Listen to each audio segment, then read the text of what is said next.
আসসালামু আলাইকুম। আমি নয়ন। আশা করি সবাই অনেক ভালো আছো। আজকে আমরা আলোচনা করতে যাচ্ছি তোমাদের রসায়ন বইয়ের অধ্যায় 6-এ মৌলের ধারণা ও রাসায়নিক গণনা। এখানে কিছু টপিক গুলো আমি লিখে রেখেছি। এখন আমরা আলোচনা করব প্রথম টপিকস নিয়ে, অর্থাৎ মৌল। এই মৌল বিষয়টা আমাদের কাছে অনেকটা ভীতির কারণ। অনেক সময় অনেকে এই মূল বিষয়টা আমরা বুঝি না আসলে মূল বিষয় কি আসলে, আর মূল বলতে কি বোঝায়। তো অনেকে আমরা ম্যাথ করি যদিও সূত্রের মাধ্যমে, তবে মূল বিষয়টা সম্পর্কে অনেকের ধারণাগুলা একটু কম থাকে। তো আমি চেষ্টা করব সর্বোচ্চ যে মূল এবং এই অধ্যায়ের পুরাটাই আমি সম্পূর্ণভাবে তোমাদেরকে ভালো মতো বুঝিয়ে দিতে, যেন তোমাদের সমস্যা না হয়। জানি সবারই মনে অনেক ভয় কাজ করতেছে, কারণ সামনে তোমাদের টেস্ট পরীক্ষা একেবারেই কাছাকাছি সময়ে চলে আসছে। তো সবাই একটু মনোযোগ সহকারে যদি আমার ক্লাসটা দেখো, আশা করি যে উপকৃত হবা। তো এখানে মূল বিষয়টা হচ্ছে যে ধরো কোন একটা পদার্থ, এটা যে কোনো পদার্থ হইতে পারে। কোন একটা পদার্থের যে পরিমাণের মধ্যে তোমার অ্যাভোগাড্রো সংখ্যক। এখন অ্যাভোগাড্রো সংখ্যাটা কি আসলে? অ্যাভোগাড্রো সংখ্যাটা হচ্ছে তোমার 6.023 ইন্টু 10⁻23। এটা হচ্ছে মূলত অ্যাভোগাড্রো সংখ্যা। তো এই অ্যাভোগাড্রো সংখ্যার সমান সমান সংখ্যক কোনো অণু, পরমাণু অথবা কোনো আয়ন যদি কোনো পদার্থের মধ্যে থাকে, তাহলে সেটাকে আমরা বলি ওই পদার্থের এক মোল। অর্থাৎ আমরা যদি একটু সংজ্ঞাটাকে সুন্দর মতো গুছিয়ে বলতে চাই, তাহলে বিষয়টা হবে এরকম যে কোন একটা কোনো পদার্থের যে পরিমাণের মধ্যে অ্যাভোগাড্রো সংখ্যক অণু, পরমাণু অথবা আয়ন থাকে, তাকে বলা হয় ওই পদার্থের এক মোল। যেমন আমি যদি বলি, ধরো তোমাদের সবার একটা পরিচিত উদাহরণ যে পানি, H2O। এই পানির আণবিক ভর যদি আমরা আগে বের করতে শিখি, তাহলে আমরা সবাই জানি মোটামুটি যে আণবিক ভর কিভাবে বের করে। আণবিক ভরকে আমরা ক্যাপিটাল এম দ্বারা প্রকাশ করি। তো এই আণবিক ভর মানে হচ্ছে যে একটা যৌগের মধ্যে যে কয়টা পরমাণু থাকবে, ওই পরমাণুর একটা আপেক্ষিক পারমাণবিক ভর বা পারমাণবিক ভর থাকে। এই পারমাণবিক ভরকে আমরা ওই যৌগের মধ্যে পরমাণুর যে সংখ্যা, সেই সংখ্যা দিয়ে গুণ করি, এবং প্রত্যেকটা পরমাণুর মাঝে, অর্থাৎ পারমাণবিক ভরের সাথে পরমাণুর সংখ্যা গুণ করে প্রত্যেকটার মাঝে আমরা প্লাস চিহ্ন দিয়ে থাকি। এখানে যেমন হাইড্রোজেন আছে দুইটা পানির অণুতে। তো এই দুইটা হাইড্রোজেন আছে, আমরা সবাই জানি যে হাইড্রোজেনের পারমাণবিক ভর হচ্ছে 1। তাহলে আমি যদি লিখি যে হাইড্রোজেনের পারমাণবিক ভর হচ্ছে 1 গ্রাম, তার সাথে এখানে পানির অণুতে হাইড্রোজেন আছে দুইটা। কারণ আমরা সবাই জানি যে পানির অণুটা তৈরি হয় দুটি হাইড্রোজেন এবং একটি অক্সিজেনের সমন্বয়ে। তাহলে এখানে দুটি হাইড্রোজেন এবং একটি অক্সিজেন পরমাণু। তাহলে হাইড্রোজেনের সংখ্যা আছে দুইটা, হাইড্রোজেনের পারমাণবিক ভর হচ্ছে 1। তাহলে 1 ইন্টু 2, তার সাথে যোগ হচ্ছে তোমার অক্সিজেনের পারমাণবিক সংখ্যা। তাহলে অক্সিজেনের পারমাণবিক সংখ্যা হচ্ছে 16। এই সবগুলোকে যদি আমরা একটু ক্যালকুলেশন করি, তাহলে এখানে কত গ্রাম দাঁড়ায়? এখানে দাঁড়ায় 18 গ্রাম। এই যে 18 গ্রাম, এটা হচ্ছে পানির অণুর আণবিক ভর। তাহলে এই যে পানির অণুর আণবিক ভর 18 গ্রাম, এই 18 গ্রাম মানেটাই হচ্ছে এক মোল। অর্থাৎ এই 18 গ্রাম মানে হচ্ছে এক মোল পানি।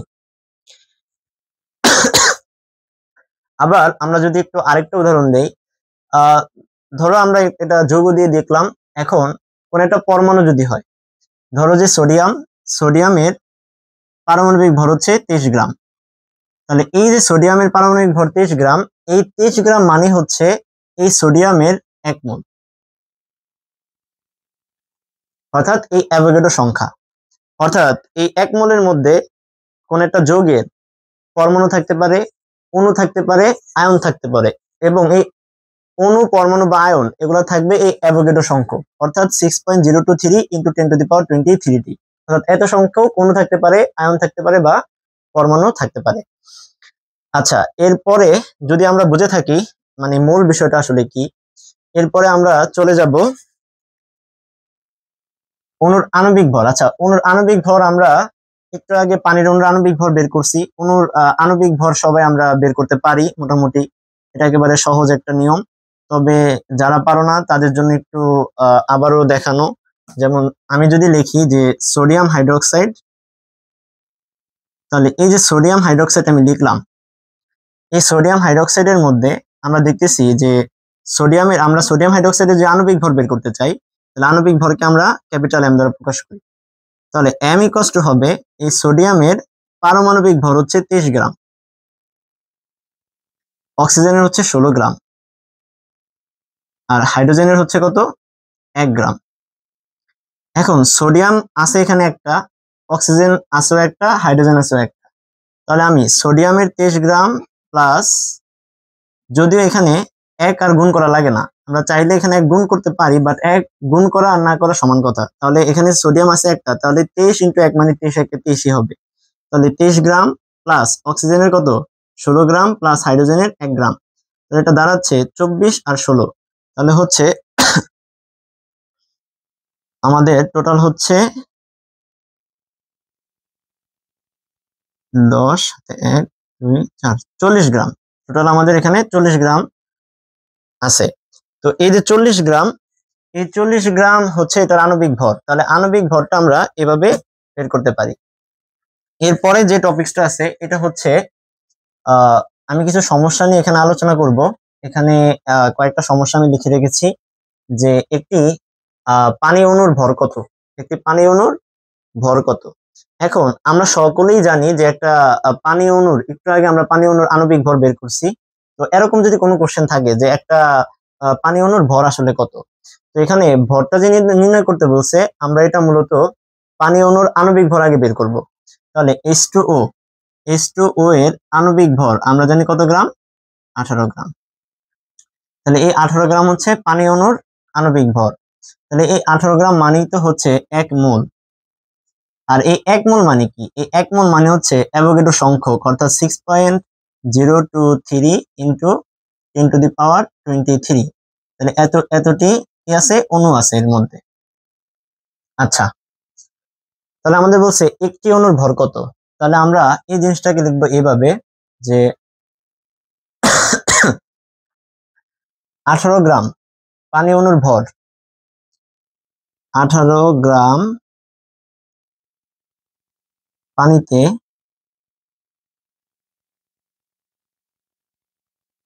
অণুর সংখ্যা,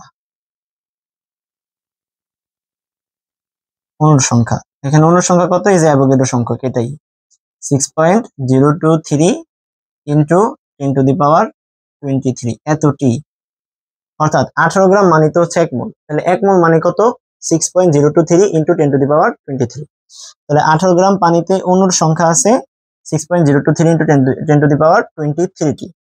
এখন আমরা একটু ঐকিক নিয়মে যদি করি, তাহলে 1 গ্রাম পানিতে অণুর সংখ্যা, তাহলে উপরে হচ্ছে 6.023 ইন্টু 10 টু দি পাওয়ার 23, আর নিচে হবে 18। এরপর আমাদেরকে কত গ্রাম বলছে, আচ্ছা আমাদেরকে 1 গ্রামে বলছে, একটি পানি অণুর ভর কত।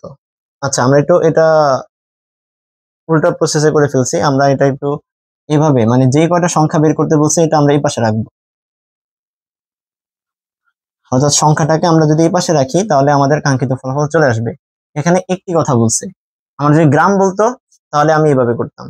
তাহলে আমরা একটি বলছে যে একটি পানি অণুর ভর কত, তাহলে একটি পানি অণুর ভর যেহেতু বলছে, তার মানে আমি এখানে লিখবো যে 6.023 ইন্টু 10 টু দি পাওয়ার 23। তাহলে এতটি পানি অণুর ভর, এতটি পানি অণুর ভর। তাহলে এতটি মানে কি 1 মোল। তাহলে 1 মোল পানি অণুর ভর কত আমরা জানি 18 গ্রাম। অর্থাৎ আমি উল্টা প্রসেসে লিখে ফেলছিলাম, যদি এখানে এই 1 গ্রামের সাথে আমি একটু কনফিউজড হয়ে গেছিলাম, কারণ এখানে যদি একটি না থেকে 1 গ্রাম থাকতো তাহলে আমরা এর আগে যে প্রসেসে করছি ঠিক ওইভাবে করতাম। তাহলে এতটি পানি অণুর ভর হচ্ছে 18 গ্রাম। তাহলে একটি পানি অণুর ভর, একটি পানি অণুর ভর, তাহলে উপরে হচ্ছে 18 আর নিচে হবে 6.023 ইন্টু 10 টু দি পাওয়ার 23। তাহলে এত গ্রাম। এখানে কত আসতেছে, দুর্ভাগ্যবশত আমার ক্যালকুলেটরটা নষ্ট, তো আমি ক্যালকুলেটরটা ঠিক করাবো। তো আপাতত আমি ফোনের যে ক্যালকুলেটর ওইটা দিয়ে আর কি অঙ্কটা সলভ করতেছি, আর তোমরা সবাই নিজেদের ক্যালকুলেটরের মাধ্যমে করো। যদি কোনো ভুল ত্রুটি হয়ে থাকে তাহলে আমাকে জানাও।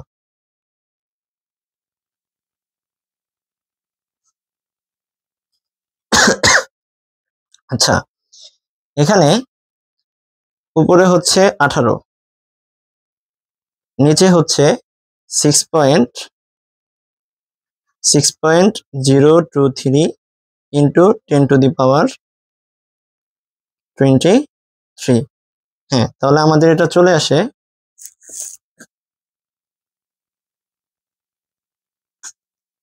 এখানে আসতেছে 2.988 ইন্টু 10⁻10⁻23, তাহলে এত গ্রাম। অর্থাৎ 6.023 ইন্টু 10⁻23 এতটি পানি অণুর ভর যদি 18 গ্রাম হয়, তাহলে একটি পানি অণুর ভর চাইছে, তাহলে একটি পানি অণুর ভর হচ্ছে 18 ডিভাইডেড বাই 6.023 ইন্টু 10⁻23, তাহলে এটা ক্যালকুলেশন করলে আসে 2.988 ইন্টু 10⁻23। তোমরা চাইলে এই দশমিকের পরে 9 আছে, 9 এর পরে 8 আছে, তাহলে এই 8 এর পরে আরেকটা 8 আছে, তো আমরা চাইলে এখানে 2.99 লিখতে পারতাম। আচ্ছা, এরপরে আমাদের যে টপিকসটা এরপরে আছে আরেকটা মানে সমাধান আছে। তো এই সমস্যাটা আমরা একটু সমাধান করব। এখানে আছে যে 1 গ্রাম সালফিউরিক অ্যাসিডে কতগুলো সালফিউরিক অ্যাসিডের অণু আছে।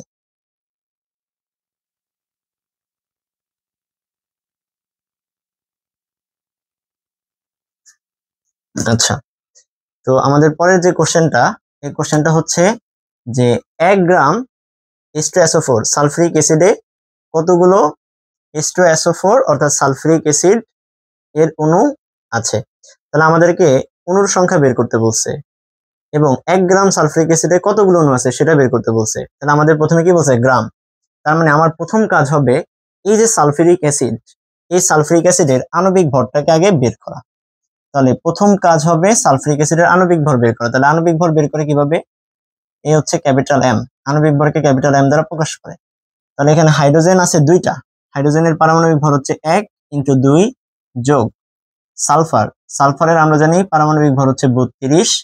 এরপরে সালফার আছে একটা, তাই 1 আর আমাদের গুণ করা লাগবে না, তো প্লাস এরপরে হচ্ছে অক্সিজেন, তাহলে অক্সিজেনের হচ্ছে 16, অক্সিজেন আছে 4টা, এই কারণে আমরা 4 গুণ করে দিব। তাহলে আমাদের টোটাল আসতেছে এখানে 32 আর 2 আসতেছে 34, আর এখানে 4 16 আসতেছে 64। তাহলে আমাদের এখানে আসে 64 প্লাস 34, তাহলে আমাদের টোটাল আসে 98 গ্রাম। তাহলে এই 98 গ্রাম হচ্ছে আমাদের আণবিক ভর। তাহলে এই আণবিক ভরকে আমরা ব্যবহার করে 1 গ্রাম সালফিউরিক অ্যাসিডে কতগুলো সালফিউরিক অ্যাসিডের অণু আছে সেটা আমরা বের করব। তো আমরা পড়ছিলাম যে 1 মোল কোন পদার্থের 1 মোল মানে কি? 1 মোল মানে কি? তার ওই যৌগের আণবিক ভরের সমান। তাহলে আণবিক ভর আছে কত গ্রাম? 98 গ্রাম। তাহলে আণবিক ভর যদি 98 গ্রাম হয়, তাহলে 98 গ্রাম মানেই তো হচ্ছে তার 1 মোল। তাহলে 1 মোল মানে কি? 6.023 ইন্টু 10⁻23। যদি অণু বের করতে বলে অণু, পরমাণু বের করতে বলে পরমাণু। তো আমাদের এখানে 98 গ্রাম, 98 গ্রামে আমরা বলতে পারি যে সালফিউরিক অ্যাসিডের অণু আছে অ্যাভোগাড্রো সংখ্যক। তাহলে আমরা এটা লিখবো কিভাবে? আমার বলছে এখানে 1 গ্রাম, তাহলে আমি 1 গ্রাম যেটা, তাহলে আমি এই পাশে রাখবো গ্রাম, আর যেটা বের করবো সেটা রাখবো আমি ডান পাশে। তাহলে এখানে প্রথমে আমি লিখব যে 98 গ্রাম সালফিউরিক অ্যাসিডে অণু আছে, অণু আছে কতটি? 6.023 ইন্টু 10⁻23, এতটি। আচ্ছা, এতটি অণু আছে। তো এখন আমার কাছে চাইছে 1 গ্রামেরটা, আমি লিখবো কত? সুতরাং 1 গ্রাম সালফিউরিক অ্যাসিডে অণু আছে, তাহলে উপরে যেটা আছে সেটাই হবে। তাহলে 6.023 ইন্টু 10⁻23, আর নিচে হবে এই যে এখানে যেটা আছে এটাই হবে নিচে, তাহলে এখানে হবে 98। তাহলে আমরা যদি এটাকে ক্যালকুলেশন করি তাহলে আমাদের আসতেছে উপরে হচ্ছে 6.023 ইন্টু 10⁻23, আর নিচে হবে 98। তাহলে এখানে আসতেছে 6.145 5 এর পরে 9 আছে, তো আমরা এখানে দশমিকের পরে আমরা জানি যে কোন একটা সংখ্যার পরে 5 বা 5 এর থেকে যদি বড় সংখ্যা হয় তাহলে পূর্বের সংখ্যার সাথে আমরা এক যোগ করতে পারি। তাহলে 6.145 এরপর 9 আছে, তো আমরা এটাকে 6 বানিয়ে দিই। তাহলে 6.146 ইন্টু 10 টু দি পাওয়ার 21, তাহলে এতটি কি আছে, অণু আছে। আচ্ছা, একেবারে ইজি একটা প্রসেস, জাস্ট আমাদের একটু চিন্তা করতে হবে আসলে আমাদেরকে কি বের করতে বলছে এবং কি দেওয়া আছে। আর সর্বোপরি কথা হচ্ছে যে আমাদের একটা আণবিক ভর বের করা, এটা আমাদের লাগবেই। আণবিক ভর বের করতে হইলে অবশ্যই আমাদের পারমাণবিক ভর জানা লাগবে এবং পরমাণুগুলো কোন সিরিয়ালে আছে, অর্থাৎ 1 থেকে 30টা মৌল স্বাভাবিকভাবে আমাদের জানলেই কাজ হয়ে যায়। তো মোটামুটি আমরা ওই মৌলগুলো সম্পর্কে মানে ওই মৌলগুলোকে 1 থেকে 30 পর্যন্ত একদম আমাদের মুখস্থ থাকতে হবে। যদি মুখস্থ থাকে তাহলে সেই ক্ষেত্রে আমরা ইজিলি কোন একটা ক্যালকুলেশন করতে পারবো। মোটামুটি আমাদের এই লেভেলে 1 থেকে 30টা পর্যন্ত মৌল মুখস্থ করলেই কভার হয়ে যায়। তো এগুলোর মাধ্যমে মূলত আমাদের যে যৌগগুলো থাকে ম্যাক্সিমাম এসব যৌগের মাধ্যমে, এসব মৌলের মাধ্যমে মূলত যৌগগুলা গঠিত থাকে। এই কারণে আমরা 1 থেকে 30 পর্যন্ত মৌলগুলো যদি মুখস্থ রাখি তাহলে আমাদের অধ্যায়গুলো বুঝতে, রসায়নের অধ্যায়গুলো বুঝতে আমাদের সুবিধা হবে। তো যাই হোক, এরপরে আমাদের আরেকটা মানে সমস্যা রয়েছে, যে সমস্যাটা আমরা এখন সলভ করব।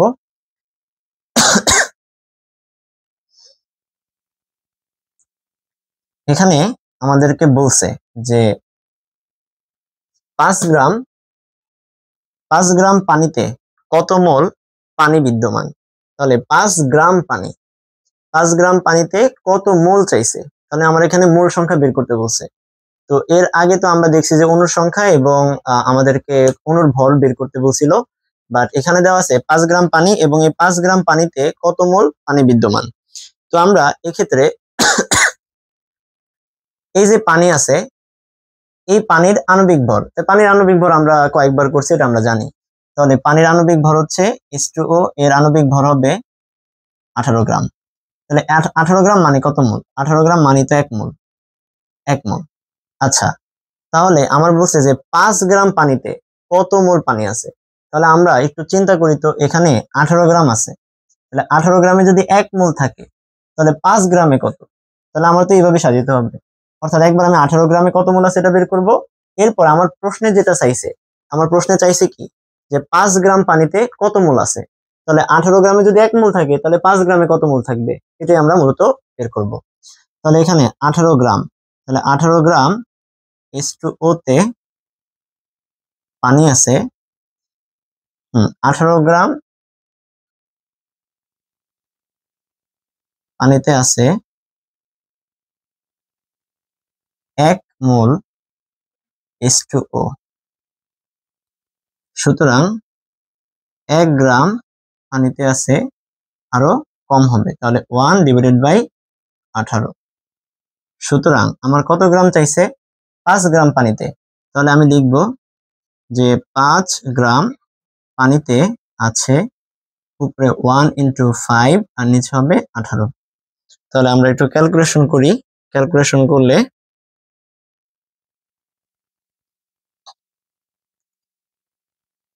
এটা আসতেছে উপরে হচ্ছে 5 নিচে হচ্ছে 18, তাহলে এটা আসতেছে 0.277 বা 277 আছে, আমরা 278 লিখতে পারি, 278। তাহলে এত মোল আমাদের যেটা চাইবে আমরা ঠিক সেটাই বের করতে হবে। এর আগে আমাদের চাইছে অণুর ভর এবং অণুর সংখ্যা, সেই ক্ষেত্রে আমরা ওই যে 1 মোল সমান অ্যাভোগাড্রো সংখ্যা নিয়ে কাজ করছি, কিন্তু এখানে তো আমরা অ্যাভোগাড্রো সংখ্যাটা নিয়ে নাই। অ্যাভোগাড্রো সংখ্যাটা আমরা কেন নিলাম না? অ্যাভোগাড্রো সংখ্যাটা আমরা তখন নিতাম, অর্থাৎ প্রশ্ন সাপেক্ষে আমাদের অ্যাভোগাড্রো সংখ্যা নিতে হবে, সব জায়গায় আমাদের অ্যাভোগাড্রো সংখ্যা নিলেই হবে না। তো এখানে আমাদের পানি অণুর মোল সংখ্যা চাইছে, আমরা যেহেতু জানি যে একটা পানির অণুতে 18 গ্রাম কি আছে, অণু আছে, তাহলে 18 গ্রাম যে তার ভর, তাহলে 18 গ্রাম যে তার ভর, এই 18 গ্রাম সমান হচ্ছে 1 মোল। তাহলে আমি এই অনুযায়ী যদি করি তাহলে আমার এই মোল সংখ্যাটা আমরা বের করতে পারি। তো আমাদেরকে প্রশ্নে যেটা বলবে আমরা ঠিক সেই অনুযায়ী কাজ করতে হবে।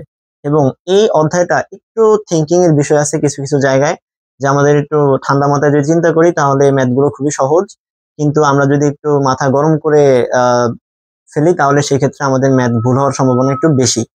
তো আমরা একটু চেষ্টা করব যে সবসময় এই অধ্যায়টা এবং আরো কিছু অধ্যায় আছে কেমিস্ট্রির, যেগুলো একটু মানে থ্রুলি ঠান্ডা মাথায় যদি অ্যান্সার করি একটু ভেবে চিনতে, তাহলে আমাদের ভুল হওয়ার সম্ভাবনাটা একটু কম থাকে।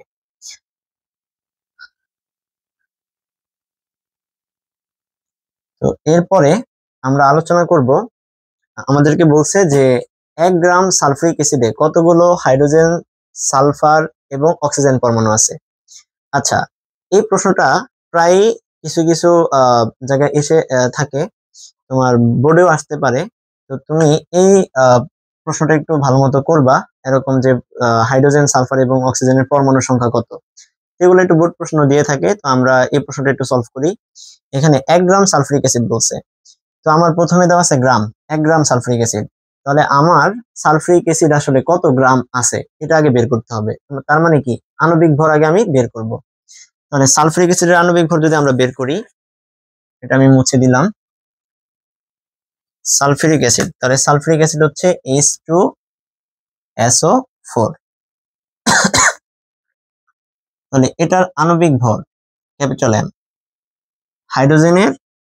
হাইড্রোজেন আছে 2টা, তাহলে 1 × 2 যোগ সালফারের হচ্ছে 32, সালফার আছে একটা, তাহলে × 1 যোগ অক্সিজেন 16 × 4, তাহলে 2 × 1 = 2, 32 × 1 = 32 এবং 4 × 16 = 64।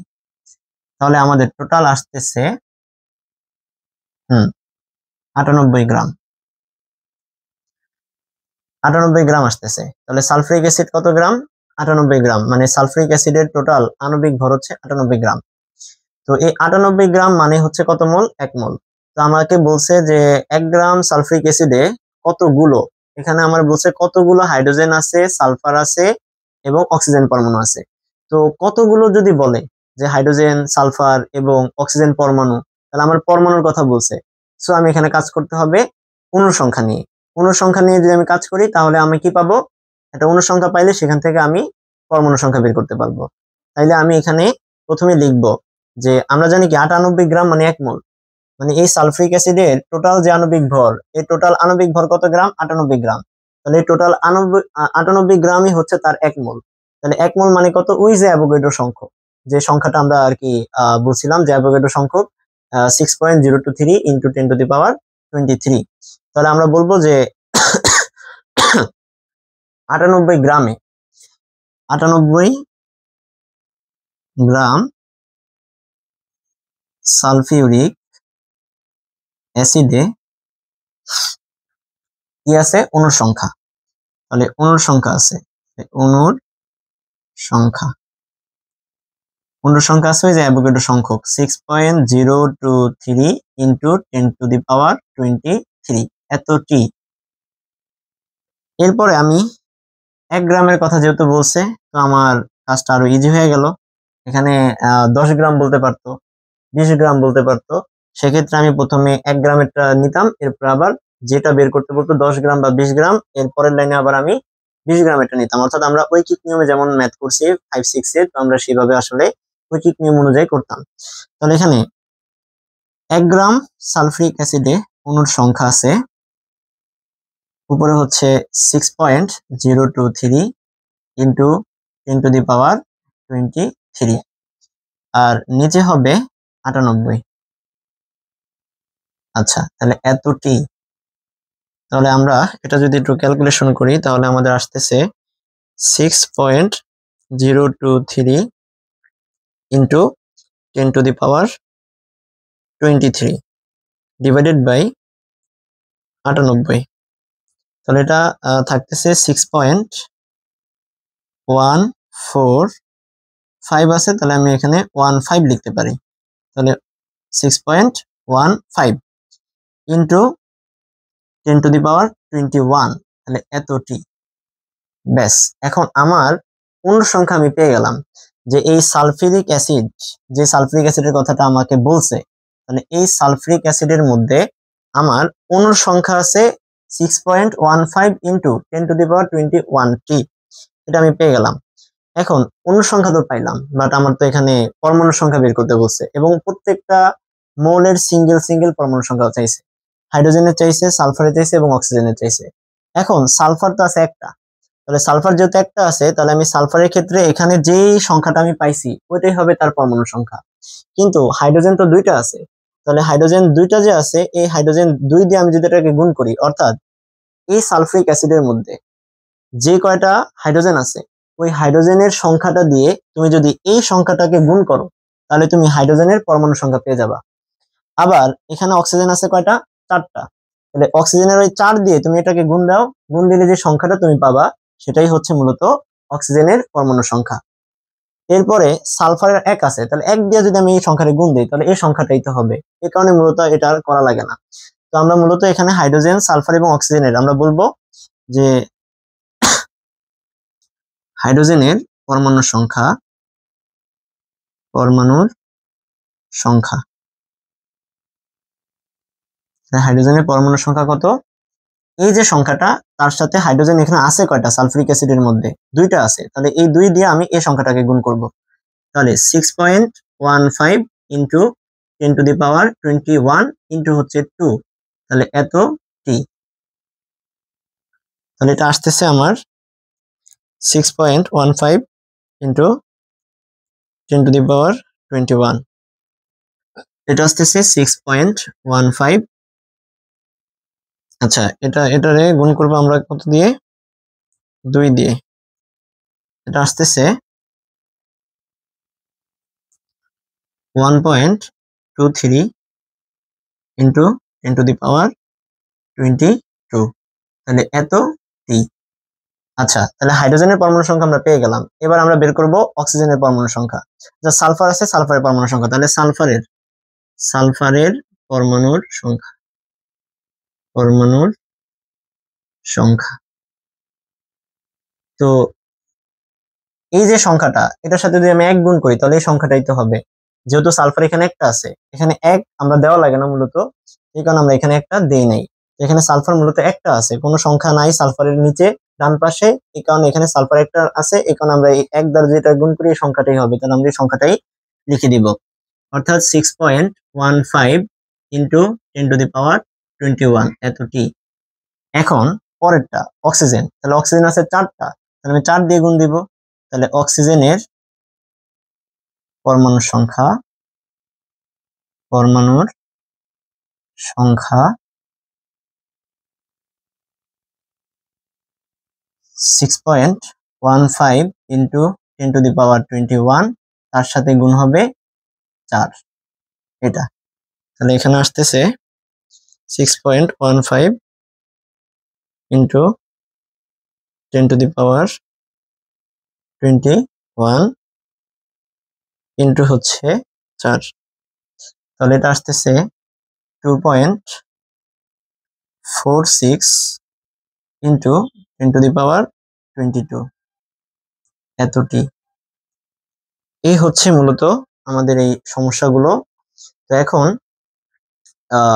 শেষে যেটা আমি করলাম যে 1 গ্রাম সালফিউরিক অ্যাসিডে কতগুলো হাইড্রোজেন, সালফার এবং অক্সিজেন পরমাণু আছে, এটা তোমাদের সৃজনশীল আসতে পারে, তো এই নিয়মটা একটু ভালো মতো খেয়াল রাখবা। তো এখানে এই প্রসেসই মূলত আমাদের করতে হয়, এখানে আহামরি কোনো কঠিন বিষয় না। যদি একটু ঠান্ডা মাথায় চিন্তা করো তাহলে আশা করি যে এই জায়গাটা সবার ক্লিয়ার। আচ্ছা,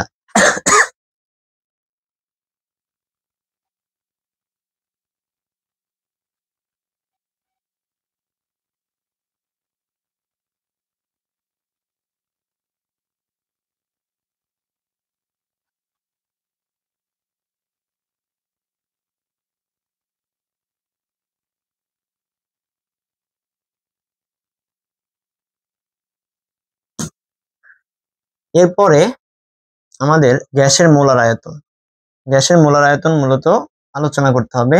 এই গ্যাসের মোলার আয়তনটা আমাদের বুঝতে হবে ভালো মতো, যে গ্যাসের মোলার আয়তন আসলে কি। গ্যাসের মোলার আয়তন আসলে কাকে বলে? গ্যাসের মোলার আয়তন হচ্ছে যে 1 মোল গ্যাসীয় পদার্থ যে জায়গা দখল করে বা যে আয়তন দখল করে তাকে মূলত বলা হয় গ্যাসের মোলার আয়তন। তাহলে 1 মোল গ্যাসীয় পদার্থ যে জায়গা দখল করে তাকে বলা হয় গ্যাসের মোলার আয়তন। এখন আমরা সবাই প্রমাণ অবস্থা এই কথাটা অনেকবার শুনছি, যে প্রমাণ অবস্থা বা আদর্শ চাপ, আদর্শ তাপমাত্রা। তো আদর্শ চাপ বা আদর্শ তাপমাত্রাটা আসলে কি? 0 ডিগ্রি সেলসিয়াস তাপমাত্রা এবং 1 অ্যাটমসফিয়ার চাপ, 0°C তাপমাত্রা এবং 1 অ্যাটমসফিয়ার চাপকে আমরা বলি প্রমাণ অবস্থা বা আদর্শ চাপ, আদর্শ তাপমাত্রা বা প্রমাণ অবস্থা। তো এই প্রমাণ অবস্থায়, অর্থাৎ প্রমাণ অবস্থায় কোনো গ্যাসের যে মোলার আয়তন, এই মোলার আয়তনটা হচ্ছে V = 22.4 লিটার। অর্থাৎ 1 মোল গ্যাসের প্রমাণ অবস্থায় 1 মোল গ্যাসের যে মোলার আয়তন, এই মোলার আয়তন হচ্ছে 22.4। তাহলে তুমি এটা সমান কি লিখতে পারো? 1 মোল লিখতে পারো না? এটা সমান কি 1 মোল। যেহেতু বারবার বলতেছি যে 1 মোল গ্যাসের মোলার আয়তন হচ্ছে 22.4 লিটার, তার মানে এই 22.4 লিটার মানে হচ্ছে কি 1 মোল। আচ্ছা, এর আগের মতোই যে কোন একটা যৌগের আণবিক ভর সমান 1 মোল ধরছি, আবার অ্যাভোগাড্রো সংখ্যাটা মানে কি 1 মোল, 1 মোল সমান অ্যাভোগাড্রো সংখ্যক অণু, পরমাণু অথবা আয়ন। ঠিক সেম ভাবে কোন একটা মোলের বা কোন একটা গ্যাসের যে আয়তনটা, মোলার আয়তন 22.4 লিটার, এই 22.4 লিটারই হচ্ছে 1 মোল। অর্থাৎ এটা ফিক্সড মান, 1 মোল সমান হচ্ছে গ্যাসের মোলার আয়তনের 22.4 লিটার। আচ্ছা, এখন এই 22.4 লিটার দেওয়া আছে, এখন আমাদেরকে বের করতে হবে যে প্রমাণ অবস্থায় 5 লিটার মিথেন গ্যাসে কয়টি হাইড্রোজেন পরমাণু আছে। তার আগে আমরা এখানে কিছু সূত্র আছে আমাদের, এই সূত্রগুলো আমি একটু বলে দেই, যদিও বইতে প্রত্যেকটা সূত্রই দেওয়া আছে।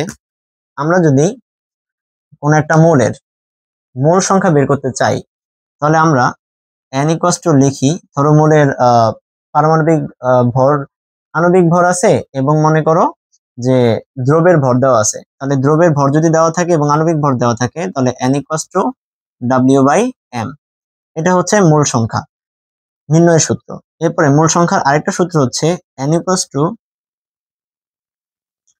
V/22.4 litre. অর্থাৎ কোন একটা গ্যাসের যদি আয়তন দেওয়া থাকে, আয়তন দেওয়া থাকলে 22.4 লিটার দ্বারা তুমি ওই আয়তনটাকে ভাগ করলে তার মূল সংখ্যা পাবে। ঠিক তেমনি ভাবে তুমি আবার আরেকটা লিখতে পারো যে n = n/6.023 × 10⁻23। অর্থাৎ কোন যৌগের অণুর সংখ্যা যদি দেওয়া দেয়, তাহলে অণুর সংখ্যা যদি আমরা জানি, তাহলে ওই অণুর সংখ্যাটাকে তুমি অ্যাভোগাড্রো সংখ্যাটা দ্বারা যদি ভাগ করো, তাহলে যে অনুপাত তুমি পাবা, অনুপাতের মানটা যে পাবা, ওইটা হবে মূল সংখ্যা। এই তিনটা সূত্র, তাহলে n = W/m, n = V/22.4 litre, n = n/6.023 × 10⁻23। তো এখানে আমাদের যে জিনিসটা জানতে হবে, এখানে আসলে কোনটা কি। তো এখানে যে n হচ্ছে তোমার মূল সংখ্যা নির্দেশ করে, n হচ্ছে তোমার মূল সংখ্যা, আর W হচ্ছে গ্রাম এককে দ্রবের ভর, গ্রাম এককে দ্রবের ভর। দ্রব্য যে বলতেছি, আসলে দ্রব্য কি এটা আমি একটু পরে বলবো। দ্রব্যটা হচ্ছে, যেমন আমরা একটা দ্রবণ বানাই, দ্রবণে আমরা জানি যে দ্রব্য প্লাস দ্রাবক থাকে। দ্রব্যটা হচ্ছে কঠিন জাতীয় কিছু, ধরো চিনি বা লবণ, হ্যাঁ, এটাকে আমরা দ্রব্য বলি। আর একটা দ্রবণের মধ্যে যদি পানি থাকে, তাহলে সেটাকে আমরা কি বলি? দ্রাবক বলি। আচ্ছা, তাহলে গ্রাম এককে দ্রব্যের ভর হচ্ছে W, আর m হচ্ছে আণবিক ভর, m হচ্ছে আণবিক ভর। এখানে এই যে V লিখলাম, এই V হচ্ছে মিলিলিটার এককে, মিলিলিটার এককে দ্রবণের আয়তন, দ্রবণের আয়তন। এরপরে এই যে n, ক্যাপিটাল N যেটা, এই ক্যাপিটাল N মানে হচ্ছে তোমার অণুর সংখ্যা, অণুর সংখ্যা।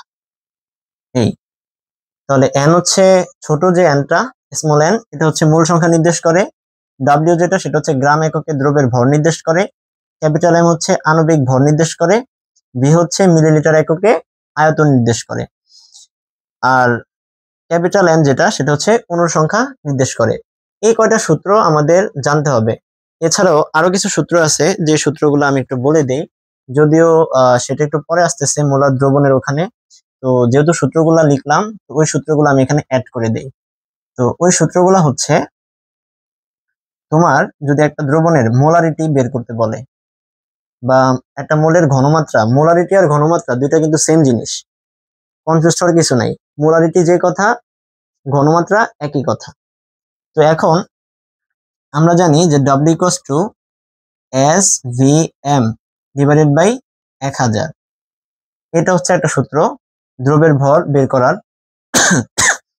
এখন এই যে এখানে S, এই S হচ্ছে তোমার মোলারিটি, মোলারিটি অথবা এটাকে আমরা বলি ঘনমাত্রা, কোন দ্রবণের ঘনমাত্রা বা মোলারিটি। আর ভি হচ্ছে মিলিলিটার এককে, মিলিলিটার এককে আয়তন। আর এম তো সবাই জানি আণবিক ভর, আণবিক ভর। এখন কথা হচ্ছে আমি এখানে 1000 কেন নিলাম নিচে, যদি এই যে উপরের যে ভি বা আয়তন এটা যদি মিলিলিটার এককে থাকে তাহলে অবশ্যই নিচে তুমি 1000 নিবা, কারণ আমরা জানি যে 1 মিলি মানে কত, 1000। তাহলে 1 মিলিলিটার মানে হচ্ছে 1000, মানে 1 লিটার সমান হচ্ছে 1000 ml। মূলত 1 লিটার সমান হচ্ছে 1000 মিলিলিটার। তো আমার উপরেরটা কি আছে, উপরেরটা আছে মিলিলিটার এককে, তাহলে আমি নিচে যদি 1000 দ্বারা ভাগ করি তাহলে এটা লিটারে চলে যাবে। অর্থাৎ এই মিলিলিটার এককে যদি ভি দেওয়া থাকে তাহলে তুমি নিচে 1000 নিবা, আর যদি ভি মিলিলিটার এককে না থাকে তাহলে তোমার এই নিচে 1000 নেওয়ার দরকার নাই। তাহলে তুমি যদি তোমার ভিটা, তুমি আগে দেখবা যে একটা তোমাকে একটা দ্রবণ দিয়ে দিবে একটা পাত্রে, পরীক্ষার যে কোশ্চেন গুলো আসবে সেখানে একটা পাত্রে দ্রবণের মধ্যে তোমার লেখা থাকবে যে মিলিলিটার বা লিটার একক আয়তন এভাবে দেওয়া থাকে। তো তুমি মিলিলিটার দেখলে, তবে অবশ্য বেশিরভাগ ক্ষেত্রে মিলিলিটার এককই আসে। যদি মিলিলিটার না থাকে, যদি লিটারে থাকে, তাহলে তোমার আর এত কষ্টের দরকার নেই, তুমি WSBM ডিরেক্টলি সূত্র লিখে দিবে, তোমার 1000 নিতে হবে না।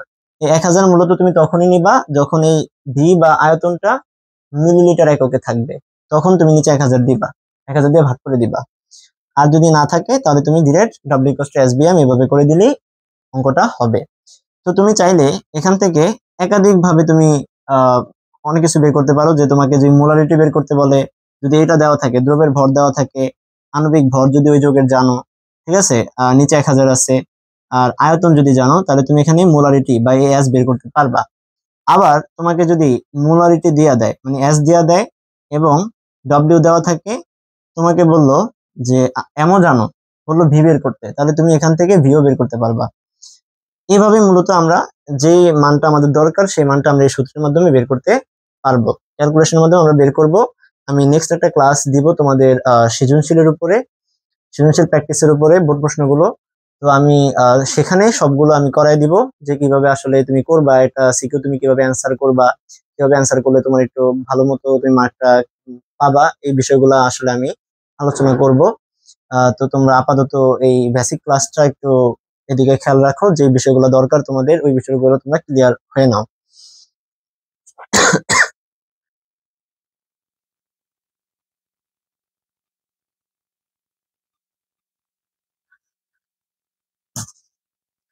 আচ্ছা, এরপরে আমাদেরকে বলছে প্রমাণ অবস্থায় 5 লিটার মিথেন গ্যাসে কয়টি হাইড্রোজেন পরমাণু আছে। তাহলে প্রমাণ অবস্থায় 5 লিটার, তার মানে আমার এখানে কি দেওয়া আছে, ভি দেওয়া আছে। মিথেন গ্যাস, তাহলে মিথেন গ্যাসের কয়টি হাইড্রোজেন পরমাণু আছে। তো আমরা প্রথম কাজ কি, প্রথম কোন একটা যৌগ এরকম বলা যদি থাকে তাহলে আগে ওই যৌগের আণবিক ভরটা বের করে নিবা। তাহলে এখানে মিথেন CH4, তাহলে মিথেনের আণবিক ভর, কার্বন, কার্বন হচ্ছে 12, কার্বন আছে একটা, এক আর আমি গুণ করলাম না, কারণ এক গুণ করা না করা সমান কথা, প্লাস হাইড্রোজেনের কত 1, এখানে হাইড্রোজেন আছে 4টা, এবার আমি 4 গুণ করব। এরপরে 12 প্লাস 4 আর 1 গুণ করলে 4 1 4, তাহলে 12 প্লাস 4 অর্থাৎ 16 গ্রাম। তার মানে মিথেন গ্যাস, মিথেন গ্যাসের টোটাল আণবিক ভর হচ্ছে 16 গ্রাম। তাহলে এই 16 গ্রাম আণবিক ভর আমরা পাইলাম। এখন আমাকে বলছে কি 5 লিটার মিথেন গ্যাসে কয়টি হাইড্রোজেনের পরমাণু আছে। তো আমার লিটার দিয়ে আমার করতে হবে, তো 16 গ্রাম মানে কি? 16 গ্রাম মানে তো হচ্ছে 1 মোল। 16 গ্রাম মানে 1 মোল। কোন যৌগের আণবিক ভর তার 1 মোল। তার মানে 16 গ্রাম হচ্ছে মিথেনের আণবিক ভর। তাহলে মিথেনের আণবিক ভর 16 গ্রাম মানে এই 16 গ্রামই হচ্ছে 1 মোল।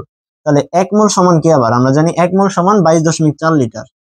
এটা আমরা একটু আগে দেখছি যে 1 মোল মানে হচ্ছে 22.4 লিটার। এখন এটা আমি কেন নিব? এটা আমি এই কারণে নিতেছি কারণ আমার এখানে 5 লিটারের কথাটা বলছে, যে প্রমাণ অবস্থায় 5 লিটার মিথেন গ্যাসে কয়টি হাইড্রোজেনের না মিথেন গ্যাসে হ্যাঁ কয়টি হাইড্রোজেনের পরমাণু আছে, এটা আমাকে জানতে চাইছে।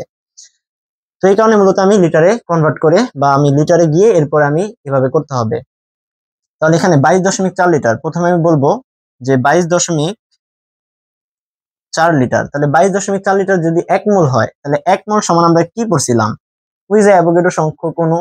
তাহলে 6.023 ইন্টু 10⁻23 এতটি কি আছে?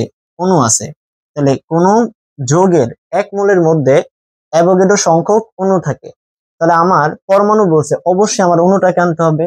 তো এখানে এই বিষয়গুলোকে একটু মাথায় রাখতে হবে। প্রথমে এটার আণবিক ভর বের করবা। আণবিক ভর মানে হচ্ছে 1 মোল। 1 মোল মানে হচ্ছে 22.4 লিটার। এই 22.4 লিটার, এখন এই 22.4 লিটার সমান আবার কতটি অণু? 6.023 ইন্টু 10⁻23 এতটি অণু, অর্থাৎ 1 মোলে আছে এতটি অণু। তাহলে 22.4 লিটারই তো এতটি আছে, কারণ 1 মোল সমানিত 22.4। তাহলে 22.4 মানে 1 মোল, আর 1 মোলে আছে এতটি অণু। তাহলে আমি লিখবো যে 22.4 লিটারে 22.4 লিটার মিথেন গ্যাসে CH4 মিথেন গ্যাসে হাইড্রোজেনের না মিথেন গ্যাসে অণু আছে। হ্যাঁ হ্যাঁ হাইড্রোজেনের অণু আছে, হাইড্রোজেনের অণু আছে। আরে সরি, হাইড্রোজেনের না তো। 22.4 লিটারে মিথেন গ্যাসের অণু আছে,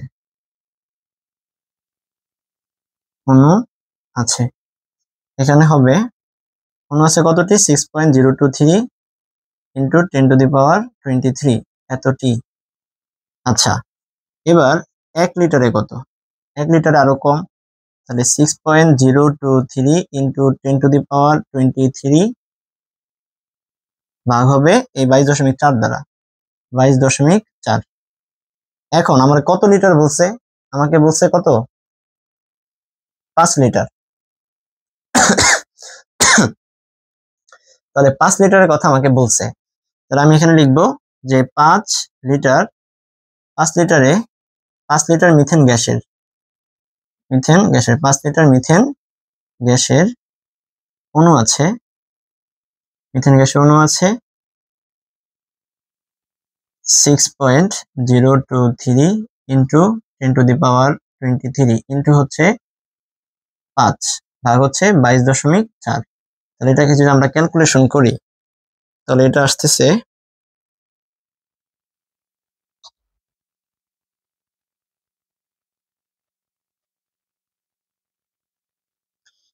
উপরে হচ্ছে 6.023 ইন্টু 10⁻23 ইন্টু হচ্ছে 5, নিচে হচ্ছে 22.4।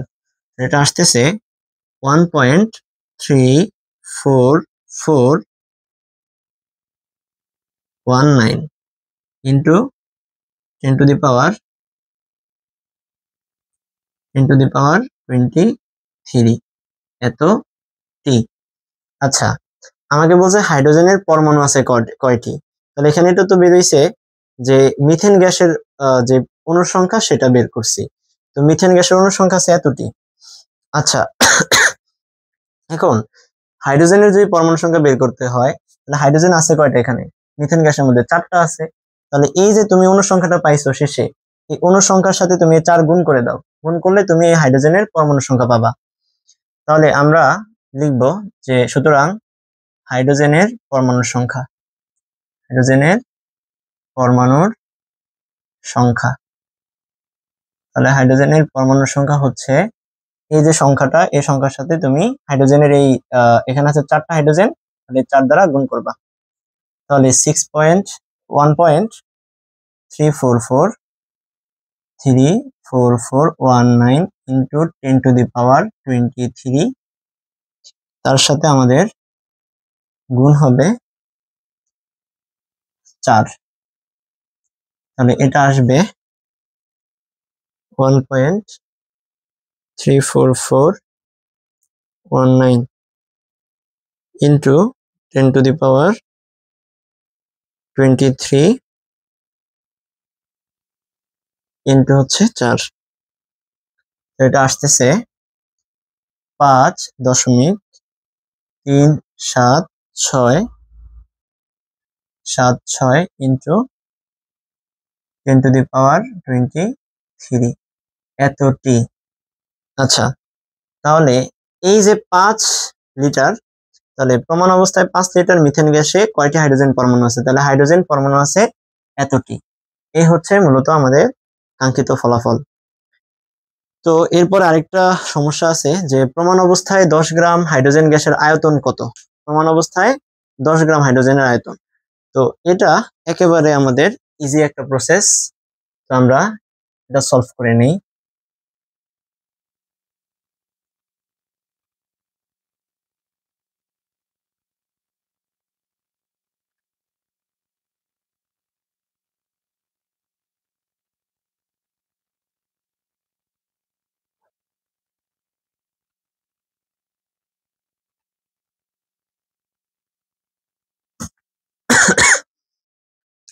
তো এখানে বলছে যে প্রমাণ অবস্থায় 10 গ্রাম হাইড্রোজেন গ্যাসের আয়তন কত? তাহলে হাইড্রোজেন গ্যাসের আয়তন, তাহলে আমরা জানি এখানে হাইড্রোজেন আছে 2টা, তাহলে হাইড্রোজেন গ্যাস মানে এটার আণবিক ভর তো একদম সিম্পল, এটা হচ্ছে 2 গ্রাম। এখন আমরা চাইলে এটা একটা সূত্রের মাধ্যমে করে ফেলতে পারি। বলছে আয়তন বের করতে বলছে, তাহলে আমরা কি জানি? আমরা জানি n = v/22.4। এটা আমরা জানি, আমরা দেখছিলাম সূত্রে যে মূল সংখ্যা বের করতে হলে আমরা v কে 22.4 দ্বারা যদি ভাগ করি তাহলে আমাদের মূল সংখ্যা বের হয়। এখন এই যে n, এই n সমান আবার আমরা কি জানি? এখানে n সমান আমরা লিখতে পারি না যে w/m, এটা তো লিখতে পারি। এটা সমান আবার কি? এই যে v/22.4, অর্থাৎ n সমান v/22.4। আবার এই n এর জায়গায় আমরা n সমান তো আবার এটাও জানি যে w/m, এটা। তাহলে এই n এর পরিবর্তে আমি w/m বসাই দিলাম। এটা কেন বসাইলাম? এটা বসাইছি এই কারণে, কারণ এখানে যে হাইড্রোজেনের যে গ্যাস, এই হাইড্রোজেন গ্যাসের আণবিক ভর আছে 2 গ্রাম। আবার তোমার যে প্রশ্ন, সেই প্রশ্নে তোমাকে বলা আছে যে 10 গ্রাম, কত গ্রাম? 10 গ্রাম। 10 গ্রাম হাইড্রোজেন গ্যাসের আয়তন কত? তার মানে প্রশ্নে কি বলা আছে? প্রশ্নে বলা আছে ডাব্লিউ এর মান। তাহলে ডাব্লিউ এর মান যদি বলা থাকে তাহলে আমি অবশ্যই এটাকে এভাবেই করতে হবে। তাহলে আমি এটাকে এভাবে করতে পারবো, আবার আমি চাইলে ঐকিক নিয়মও করতে পারবো। তুমি যেভাবে করো সেভাবেই সঠিক। তো এই প্রসেসও তুমি চাইলে করতে পারো। এখানে 10 গ্রাম যেটা, এটা হচ্ছে ডাব্লিউ। তাহলে ডাব্লিউ এর মান হচ্ছে 10 গ্রাম। এই কারণে মূলত আমি এই প্রসেসেই যাব।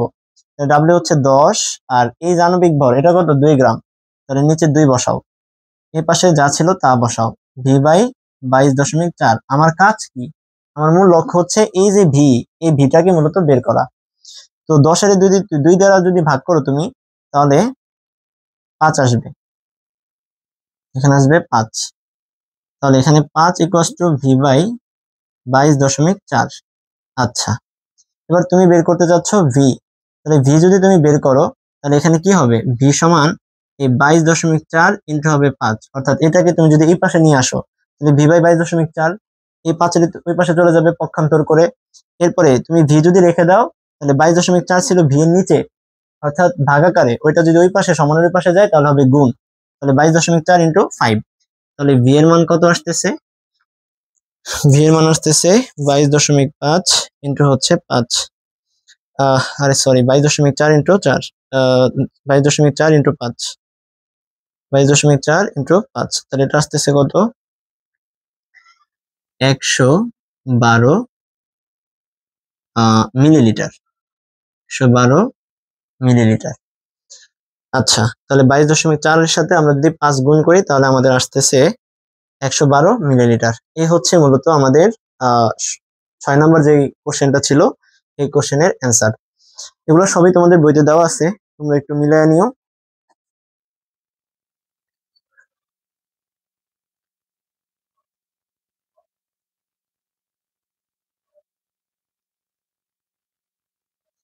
আচ্ছা, এরপরে আমরা যেটা আলোচনা করব যে মোলার দ্রবণ। মোলার দ্রবণ এই বিষয়টা নিয়ে আমরা আলোচনা করব। মোলার দ্রবণ আসলে কি? একটা দ্রবণ বলতে কি বোঝায়?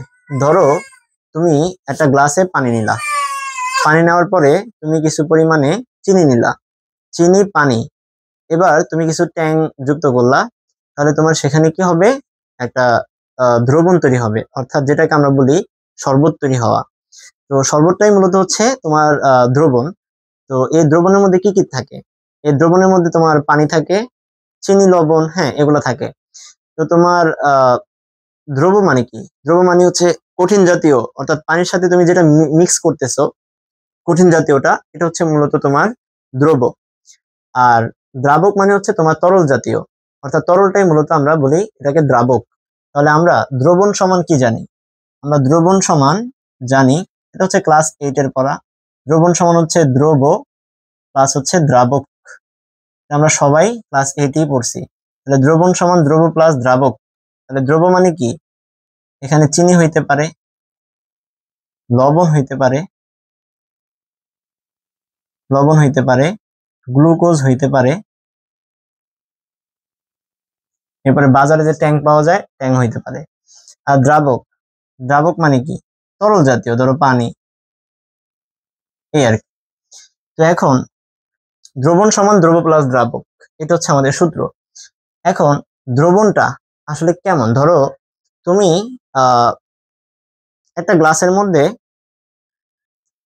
চিনি নিছো, ধরো 10 গ্রাম, ধরো পানি ছিল 100 ml, তার ভিতরে তুমি 10 গ্রাম চিনি নিছো। আরেকটা সেম গ্লাস এবং সেম পরিমাণে পানি নিছো, ধরো 100 ml পানির মধ্যে সেখানে তুমি 20 গ্রাম চিনি যোগ করছো। এখন কোন গ্লাসের দ্রবণটা বেশি গাঢ় হবে? যেটাতে তুমি বেশি পরিমাণ চিনি যোগ করছো, ঠিক ওই দ্রবণটাই বেশি গাঢ় হবে।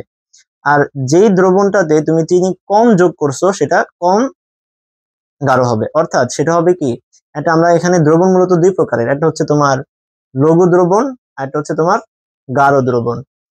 তো লঘু দ্রবণ মানে কি? লঘু দ্রবণ মানে হচ্ছে যেই দ্রবণটা হচ্ছে তোমার একটু কম পরিমাণে চিনি তুমি যোগ করছো সেটা, অর্থাৎ যেটার ঘনমাত্রা একটু কম। আর যেটার ঘনমাত্রা বেশি সেটা হচ্ছে তোমার গাঢ় দ্রবণ। তাহলে দ্রবণ কয় প্রকার? দ্রবণ মূলত দুই প্রকার, একটা হচ্ছে লঘু দ্রবণ, আরেকটা হচ্ছে গাঢ় দ্রবণ। এটা এখন এই যে আমরা দ্রবণ বলতেছি, এই দ্রবণের অবশ্যই একটা কি আছে? ঘনমাত্রা আছে। এই দ্রবণের কি আছে? ঘনমাত্রা। তো এই ঘনমাত্রাটাও চেঞ্জ হয় মূলত এই যে লঘু দ্রবণ আর গাঢ় দ্রবণের ক্ষেত্রে একটু ডিফারেন্স। লঘু দ্রবণের ক্ষেত্রে ঘনমাত্রা কম, গাঢ় দ্রবণের ক্ষেত্রে ঘনমাত্রাটা একটু বেশি। অর্থাৎ এটা কতটুকু ঘন? লঘু দ্রবণ মানে কি? এখানে চিনি কম, তার মানে সর্বোচ্চ কি হবে? একটু কম, মানে মিষ্টি জাতীয় হবে, বা এটা একটু তোমার কি বলে, কম গাঢ় হবে, এরকম। মানে এটার ঘনমাত্রা একটু কম, মানে এটা কম ঘন হবে। আর যেটার মধ্যে চিনি বেশি সেটা কি? বেশি ঘন হবে এবং বেশি মিষ্টি হবে খাইতে। এ হচ্ছে বিষয়। তো লঘু আর গাঢ় দ্রবণ, এই দুইটা দ্রবণ আশা করি তোমরা বুঝতে পারছো। তাহলে দ্রবণ দুই প্রকার হইতে পারে, একটা হচ্ছে লঘু দ্রবণ, একটা হচ্ছে গাঢ় দ্রবণ। গাঢ় দ্রবণ যেটা সেটার ঘনমাত্রা বেশি, আর লঘু দ্রবণ যেটা সেটার ঘনমাত্রা কম। তো এই যে ঘনমাত্রা, এই ঘনমাত্রাটাই কি হচ্ছে মোলারিটি। এই যে আমরা এস পড়ছিলাম না, যে এস এর W equals to S B M, তাহলে সেখানে যে এসটা কি? ঘনমাত্রা বা মোলারিটি।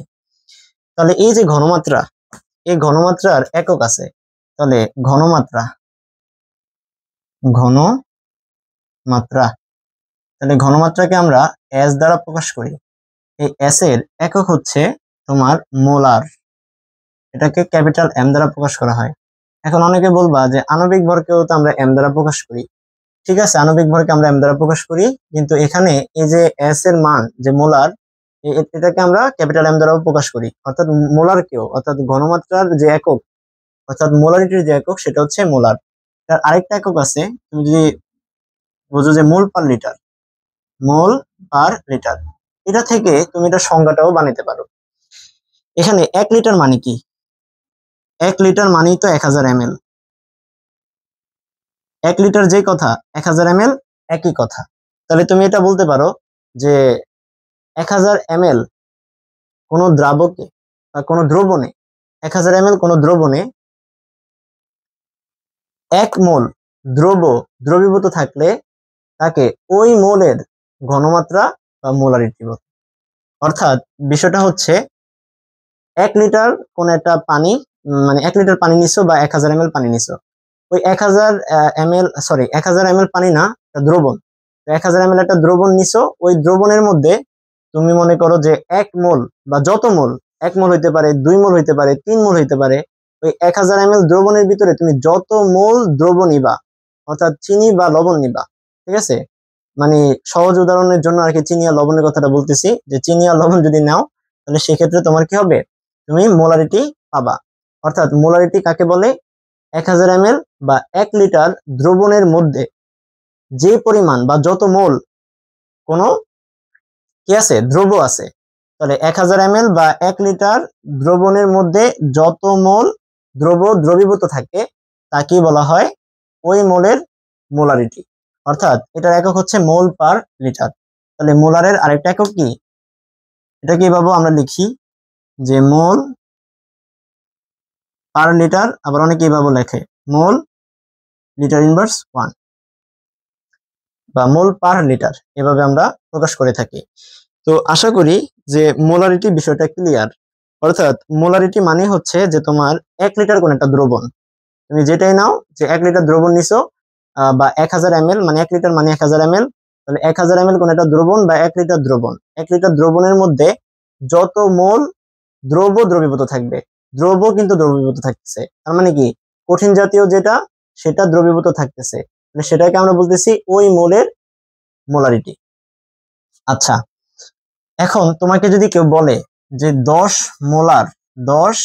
মোলার বলতে কি বুঝো, বলতে কি বুঝো, তাহলে তোমার মাথায় চট করে চলে আসতে হবে 10 মোলার যেহেতু বলছে, তার মানে আমার যে দ্রব্যটা 1000 ml এই কাউন্ট হবে। তাহলে 1000 ml মানে কি 1 লিটার, তাহলে 1 লিটারে যদি 10 মোল দ্রব, 10 মোল কি দ্রব, 10 মোল দ্রব্য যদি 1 লিটার অথবা 1000 ml দ্রবণের মধ্যে দ্রবীভূত থাকে, দ্রবীভূত মানে কি মিশ্রিত থাকা বা মিশে থাকা, তাহলে 1 লিটার অথবা 1000 ml দ্রবণের মধ্যে যদি 10 মোল দ্রবীভূত বা মিশ্রিত থাকে, তাহলে ওইটাকে আমরা বলতেছি 10 মোলার। আশা করি বিষয়টা ক্লিয়ার।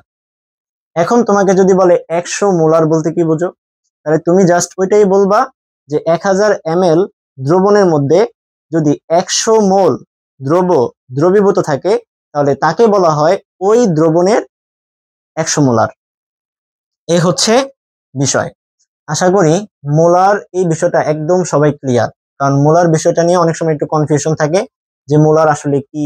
হ্যাঁ, তো ঘনমাত্রা আর মোলার দুইটা একই কথা, মোলারিটি ঘনমাত্রা, ঠিক আছে, যদিও ঘনমাত্রা এককটাই মূলত মোলার।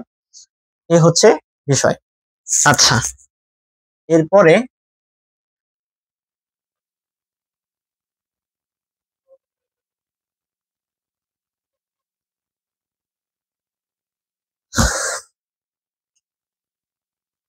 একটা লাস্ট একটা সমস্যা আছে, তোমাদের একটা কোশ্চেন আছে, এখানে বলছে 250 ml অর্থাৎ মিলিলিটার দ্রবণে 20 গ্রাম সোডিয়াম কার্বনেট থাকলে সোডিয়াম কার্বনেট দ্রবণের মোলারিটি কত। তাহলে মোলারিটি মানে কি এস বের করতে বলছে, তাহলে তুমি প্রশ্নটা পরে আগে বের করবা, খুঁজে খুঁজে বের করবা আসলে কি কি দেওয়া আছে। অনেকে প্রশ্ন দেখেই মানে প্রথমেই হতাশ হয়ে যায় যে কি বের করতে বলছে, হাই উতাস করে। হাই উতাসের কোনো দরকার নাই, প্রশ্নটা পড়ছো, তুমি প্রথম লাইনে যখন পড়তে থাকবা সাথে সাথে তোমার মাথায় চিন্তা করবা যে এখানে আসলে এটা কি। এখানে 250 ml দ্রবণ, তার মানে কি এটা ভি না, কারণ ভি তো মিলিলিটারে থাকে, তাহলে 250 লিটার কি দেওয়া আছে, ভি এর মান। এত দ্রবণে 20 গ্রাম, তাহলে যত গ্রাম দ্রব থাকে সেটা কি ডাব্লিউ এর মান, তাহলে আমাদের 20 হচ্ছে কি ডাব্লিউ, তাহলে আমি লিখবো, তাহলে এখানে ভি কি 250 মিলিলিটার, 250 মিলিলিটার, এটা হচ্ছে ভি এর মান। তাহলে 250 মিলিলিটার দ্রবণে 20 গ্রাম, তাহলে 20 গ্রাম যেহেতু কথাটা আছে, তাহলে গ্রাম থাকলেই তুমি কি নিবা, তুমি ডাব্লিউ নিয়ে ফেলবা। তাহলে ডাব্লিউ কত, 20 গ্রাম দেওয়া আছে। আচ্ছা, এরপরে কি বলছে সোডিয়াম কার্বনেট, তাহলে সোডিয়াম কার্বনেট কথাটা আছে, তার মানে আমার এখান থেকে কি বের করতে পারি, আণবিক ভর বের করতে পারি। তাহলে আণবিক ভরকে আমরা ক্যাপিটাল এম দ্বারা প্রকাশ করি। আচ্ছা, তাহলে সোডিয়ামে 23, তাহলে 23 ইন্টু সোডিয়াম আছে কয়টা, 2টা, ইন্টু 2 যোগ আছে কার্বন, তাহলে কার্বন আছে একটা, তাহলে 12 ইন্টু 1 যোগ হচ্ছে অক্সিজেন আছে 3টা, তাহলে 16 ইন্টু 3, অক্সিজেনের পারমাণবিক ভর 16, তার সাথে অক্সিজেন আছে 3টা এখানে, এখন আমরা 16কে 3 দ্বারা গুণ করছি। তাহলে এখানে আমার আসতেছে 23 ইন্টু 2 যোগ 12 যোগ 16, অর্থাৎ 3 16 48, তাহলে আমার 106 গ্রাম, 106 গ্রাম। তাহলে এই যে সোডিয়াম কার্বনেট, এই সোডিয়াম কার্বনেটের আণবিক ভর আমি বের করলাম 106 গ্রাম। তাহলে এই 106 গ্রাম সোডিয়াম কার্বনেটের আণবিক ভর আমি পেয়ে গেলাম। এখন এখানে কি আছে, এম আছে, ভি আছে, ডাব্লিউ আছে, তোমাকে বের করতে হচ্ছে এস এর মান। তাহলে এটা কোনো ব্যাপার, এস এর মান ইজিলি বের করা যাবে। তাহলে এখানে ডাব্লিউ ইকুয়ালস টু কি বলছে, এস বি এম, এটা হচ্ছে আমাদের সূত্র। এখন কথা হচ্ছে আমি কি নিচে 1000 দিব, নিচে 1000 আমার নিতে হবে, অবশ্যই হবে, কারণ এখানে ভি এর মান কত, 250 মিলিলিটার দেওয়া আছে। তাহলে এখানে মিলিলিটার মানে হচ্ছে তুমি নিচে 1000 নিয়ে ফেলবা একদম নিশ্চিন্তে। আর যদি এখানে তোমার লিটার থাকতো, মিলিলিটারের জায়গায় যদি শুধু লিটার থাকতো, তাহলে তুমি কখনোই এখানে 1000 নিতা না। তাহলে এখানে S B M divided by কত, 1000। আচ্ছা, তাহলে আমার বের করতে বলছে কি, মোলারিটি। তাহলে এই যে সুন্দর মতো আমি দেখতেছি যে মোলারিটি আমার দিকে তাকায় আছে, তাহলে এই যে এস এর মান, এটা আমি ইজিলি বের করব। তাহলে এস এর মান যদি বের করি, তাহলে আমি এটা কি করব, পক্ষান্তর করে এই পাশে নিয়ে আসবো। তাহলে S B M divided by কত, 1000 সমান কি ডাব্লিউ, পক্ষান্তর করে ফেলছি। এখন আমার লাগবে এস বি এম, মানে এস লাগবে, তাহলে আমি এটাকে রাখবো উপরেরটাকে। তাহলে এস বি এম, এই যে নিচে 1000 আছে, এই 1000 তুমি এই পাশে গুণ করে দাও, এখানে ভাগ আছে, তাহলে সমানের ওই পাশে গেলে কি হবে, গুণ হবে। তাহলে ডাব্লিউ ইন্টু কত, 1000। আচ্ছা, এরপরে কি লাগবে আমার, এই যে এস লাগবে না, তাহলে ভিএম কি দরকার আছে আমার এই পাশে, ভিএম কে ওই পাশে পাঠিয়ে দিব, এটার কোনো কাজ নেই এই পাশে। তাহলে S equals to W into 1000। এখন দেখো তো এই এস এর সাথে ভিএম আছে কি গুণ আকারে, যদি সমানের ওই পাশে যায় তাহলে এটার সাথে কি হবে, এই ভিএম ভাগ হয়ে যাবে। তাহলে ডাব্লিউ ইন্টু 1000 ডিভাইডেড বাই হচ্ছে ভি এম। আচ্ছা, এবার তুমি মানগুলা বসায় দাও। তাহলে এস ইকুয়ালস টু আমি পাচ্ছি, উপর হচ্ছে ডাব্লিউ, ডাব্লিউ কত ছিল 20 ইন্টু 1000, আর ভি এর মান কত পাইছিলাম আমরা 250, তাহলে এই 250 ইন্টু হচ্ছে এম এর মান কত 106। ব্যাস, আমার এই ম্যাথের কাজ শেষ। এখন তুমি ক্যালকুলেশন করো, তাহলে এখানে 20 ইন্টু হচ্ছে 1000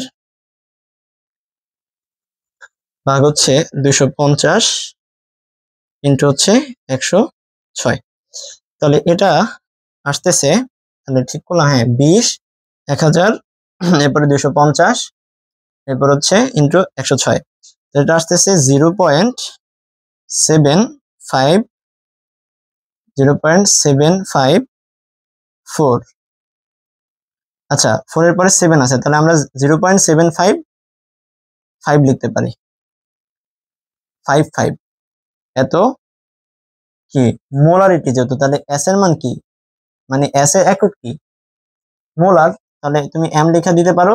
তুমি চাইলে এম এর জায়গায় তুমি এখানে কি লিখতে পারো, মোল পার লিটার, এভাবে লিখতে পারো বা এইভাবে লিখতে পারো। এই হচ্ছে তোমার কাঙ্ক্ষিত অ্যান্সার, এ হচ্ছে মূলত বিষয়। তো এভাবেই তোমার এগুলা গতে দিবে। তো সৃজনশীল যখন করাবো তখন আমি এগুলাকে সুন্দর মতো বুঝিয়ে দিব, আসলে কোনটা আসলে কিভাবে করবা না করবা এই বিষয়গুলো আমি আলোচনা করব। তোমরা জাস্ট এখানে একটু থিমটা ধরার চেষ্টা করো যে কিভাবে করতেছি। এখানে তো এতগুলা ম্যাথ একসাথে আসলে করানো এখানে সম্ভব না, তো ধাপে ধাপে আমি আসলে এগুলা করাই দিব। তো আমি সবগুলা থেকে যে টপিকটা আলোচনা করতেছি ওখান থেকে চাচ্ছি যে একটা একটা করে যদি বুঝিয়ে দেওয়া যায় তাহলে একটু হলেও তোমাদের ধারণাটা থাকবে, বিষয়টা বুঝতে পারবা, এই কারণে কয়েকটা আর কি নিলাম। এগুলো করলে মোটামুটি তোমার এখান থেকে কভার হবে। আচ্ছা, এরপরে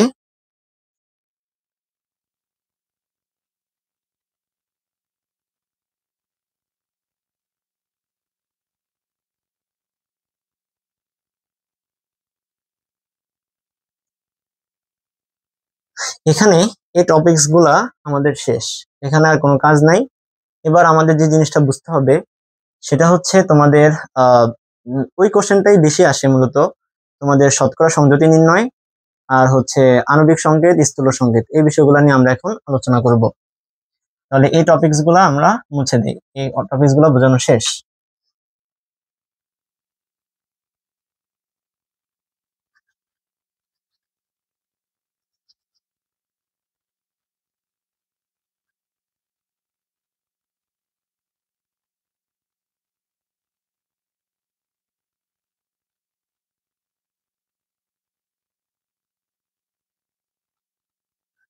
আচ্ছা, সবাই দেখো, এখন যেই বিষয়টা নিয়ে আমি আলোচনা করব, এটা হচ্ছে খুবই গুরুত্বপূর্ণ একটা অংশ। এই অংশটা বুঝতে পারলে তোমার কিছু সৃজনশীল প্রশ্ন তুমি ইজিলি অ্যান্সার করতে পারবা। এই ক্লাসটা করলেই মোটামুটি তোমার ধারণাটা হয়ে যাবে। বইতে তো সবকিছুই আছে, তবে এখান থেকে কিছু জিনিস শিখে রাখলে তুমি বইটা পড়লে তুমি আর একটু ভালো মতো জিনিসটা বুঝতে পারবা। তো আমি চেষ্টা করব যে তোমাকে বিষয়টা সুন্দর মতো ক্লিয়ারলি বুঝায় দেওয়ার।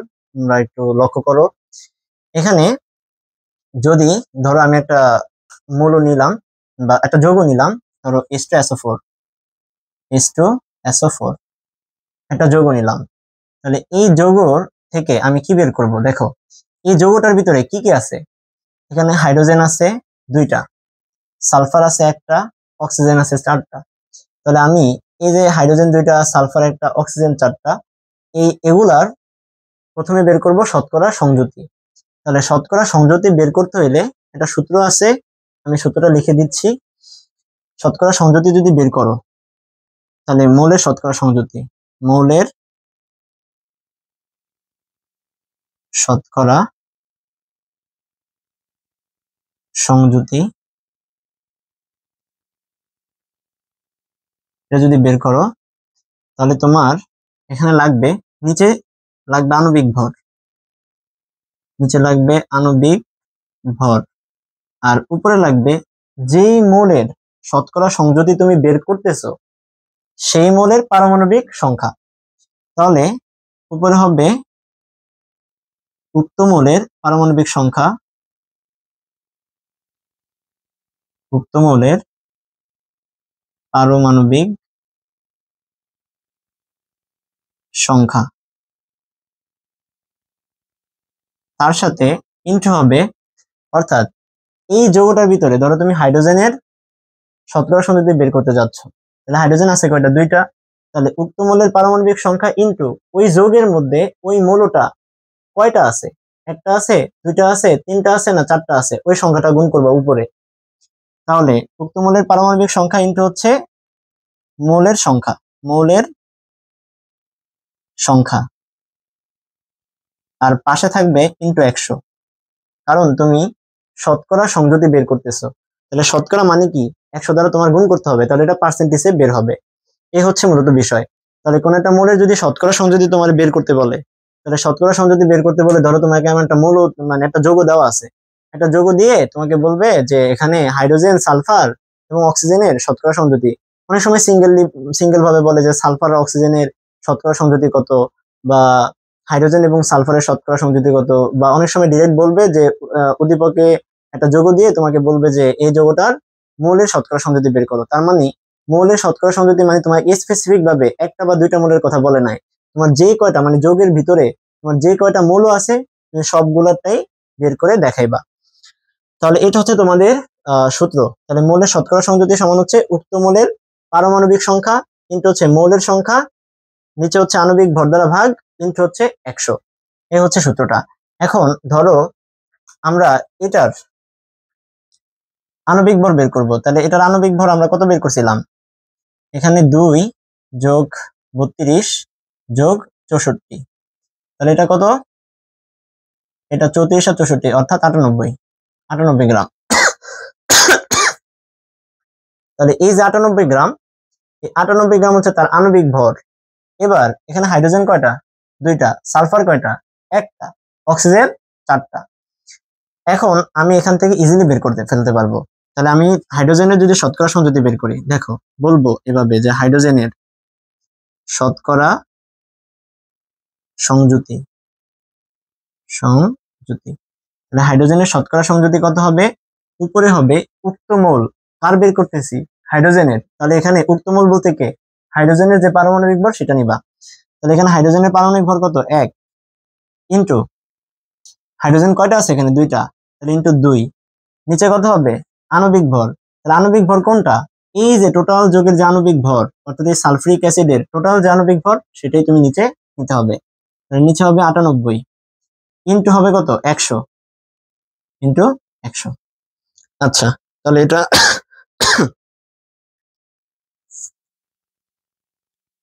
এটা আসতেছে উপরে হচ্ছে 2, নিচে হচ্ছে 98, গুণ হচ্ছে 100। এটা আসতেছে 2.040816 এত। তাহলে এত কি পার্সেন্ট, যেহেতু 100 গুণ করছি তাহলে শতকরা সংযুতি মানে কি এত পার্সেন্ট, তাহলে 2.040816। এবার হাইড্রোজেনেরটা বের করা শেষ, একইভাবে তুমি সালফারেরটা বের করবা। তাহলে সালফারের শতকরা সংযুতি, শতকরা সংযুতি, তাহলে সালফারের শতকরা সংযুতি কত হবে, সেম সূত্র। তাহলে উপরে হবে সালফারের পারমাণবিক ভর, তাহলে সালফারের পারমাণবিক ভর কত 32, সালফার আছে কয়টা একটা, তাহলে 32 ইন্টু 1 ইন্টু 100, আর নিচে হবে কত আণবিক ভর 98। তাহলে দেখো কত হইতেছে, উপরে হচ্ছে 32 ইন্টু 100 আর নিচে হচ্ছে 98, তাহলে এটা আসতেছে 32.653। এরপর আরো কিছু সংখ্যা আছে, দশমিকের পরে কয়টা সংখ্যা লিখে এরপরে আর দেওয়া লাগে না, এত পার্সেন্ট এতটুকু থাকলে হবে, চাইলে দিতে পারো। তো এরপরে অক্সিজেনের কি বলছে, এরপরে আমাদের সালফারের শতকরা সংযুতি বের করে ফেলছি, হাইড্রোজেনেরটা বের করা শেষ, সালফারেরটা বের করা শেষ, এখন আছে কি অক্সিজেন আছে। তাহলে এবার আমি অক্সিজেনের শতকরা সংযুতি বের করব। তাহলে অক্সিজেন আছে কয়টা এখানে 4টা, তাহলে কিভাবে হবে, এই যে অক্সিজেনের শতকরা সংযুতি,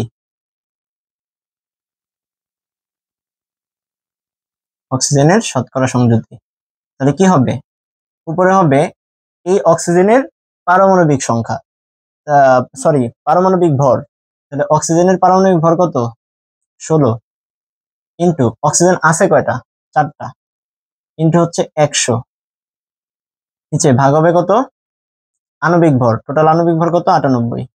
তাহলে এটা কত আসতেছে, উপরে হবে 16 ইন্টু 4 ইন্টু হচ্ছে 100 আর নিচে হবে 98, এটা আসতেছে 65.306122, তাহলে এত পার্সেন্ট। এগুলো হচ্ছে তোমার শতকরা সংযুতি মূলত এইভাবে নির্ণয় করতে হয়। এ হচ্ছে তোমার একটা স্টেপ, আমি একটা দিয়েই তোমার মোটামুটি শতকরা শতকরা সংযুতি, শতকরা সংযুতি থেকে আমি স্থূল সংকেত বের করে দেখাবো এবং স্থূল সংকেত থেকে আণবিক সংকেত, অর্থাৎ এই টপিকসটার মাধ্যমে মূলত 3টা টপিকস তোমাকে বুঝাই দিব। এরপরে ম্যাথমেটিক্যাল টার্ম বা সৃজনশীল করাইতে আসলে তখন সেক্ষেত্রে আরো দিয়ে একটা থাকবে বোঝানোর মতো। আশা করি তুমি এই জিনিসটা যদি বুঝে থাকো কোনো জায়গায় তোমার আশা করি প্রবলেম হবে না, তুমি ইজিলি এগুলা বের করতে পারবা। তাহলে মূলত এই নিয়মেই মূলত কি করতে হবে, শতকরা সংযুতি বের করতে হবে। এখন শতকরা সংযুতি অনেক সময় দেওয়া থাকবে প্রশ্নে, এই যে আমরা যেটা বের করলাম এত কষ্ট করে, তাহলে এই শতকরা সংযুতিটা আসলে দেওয়া থাকবে, বলবে যে ধরো হাইড্রোজেনের শতকরা সংযুতি কত পাইছিলাম 2.040816%, এত পার্সেন্ট আছে। সালফারের শতকরা সংযুতি 32.653061% আছে। এরপরে বলবে যে তোমার অক্সিজেনের শতকরা সংযুতি এত পার্সেন্ট আছে, বলবে মোলের ওই যৌগটা স্থূল সংকেত বের করো। তাহলে স্থূল সংকেত বের করতে হলে আমার কি লাগবে, শতকরা সংযুতি লাগবে। যদি শতকরা সংযুতি দেওয়া থাকে তাহলে তো আলহামদুলিল্লাহ, তাহলে এরপরে তুমি বাকি স্টেপ গুলা করতে থাকবা।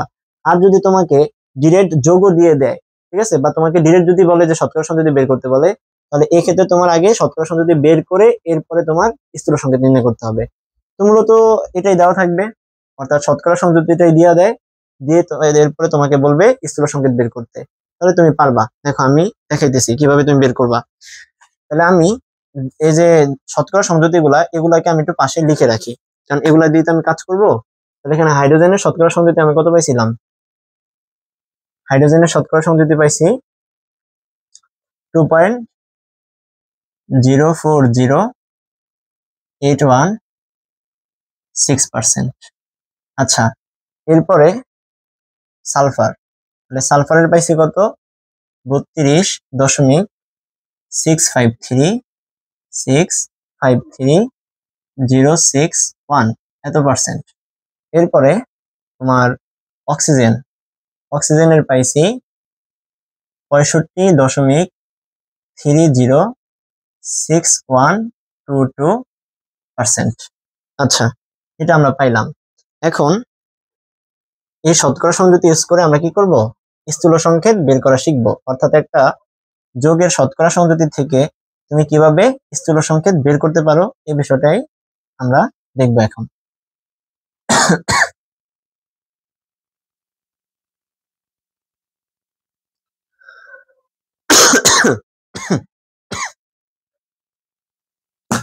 দেখো, এবার আমরা দেখবো স্থূল সংকেত। স্থূল সংকেত অর্থাৎ যৌগের শতকরা সংযুতি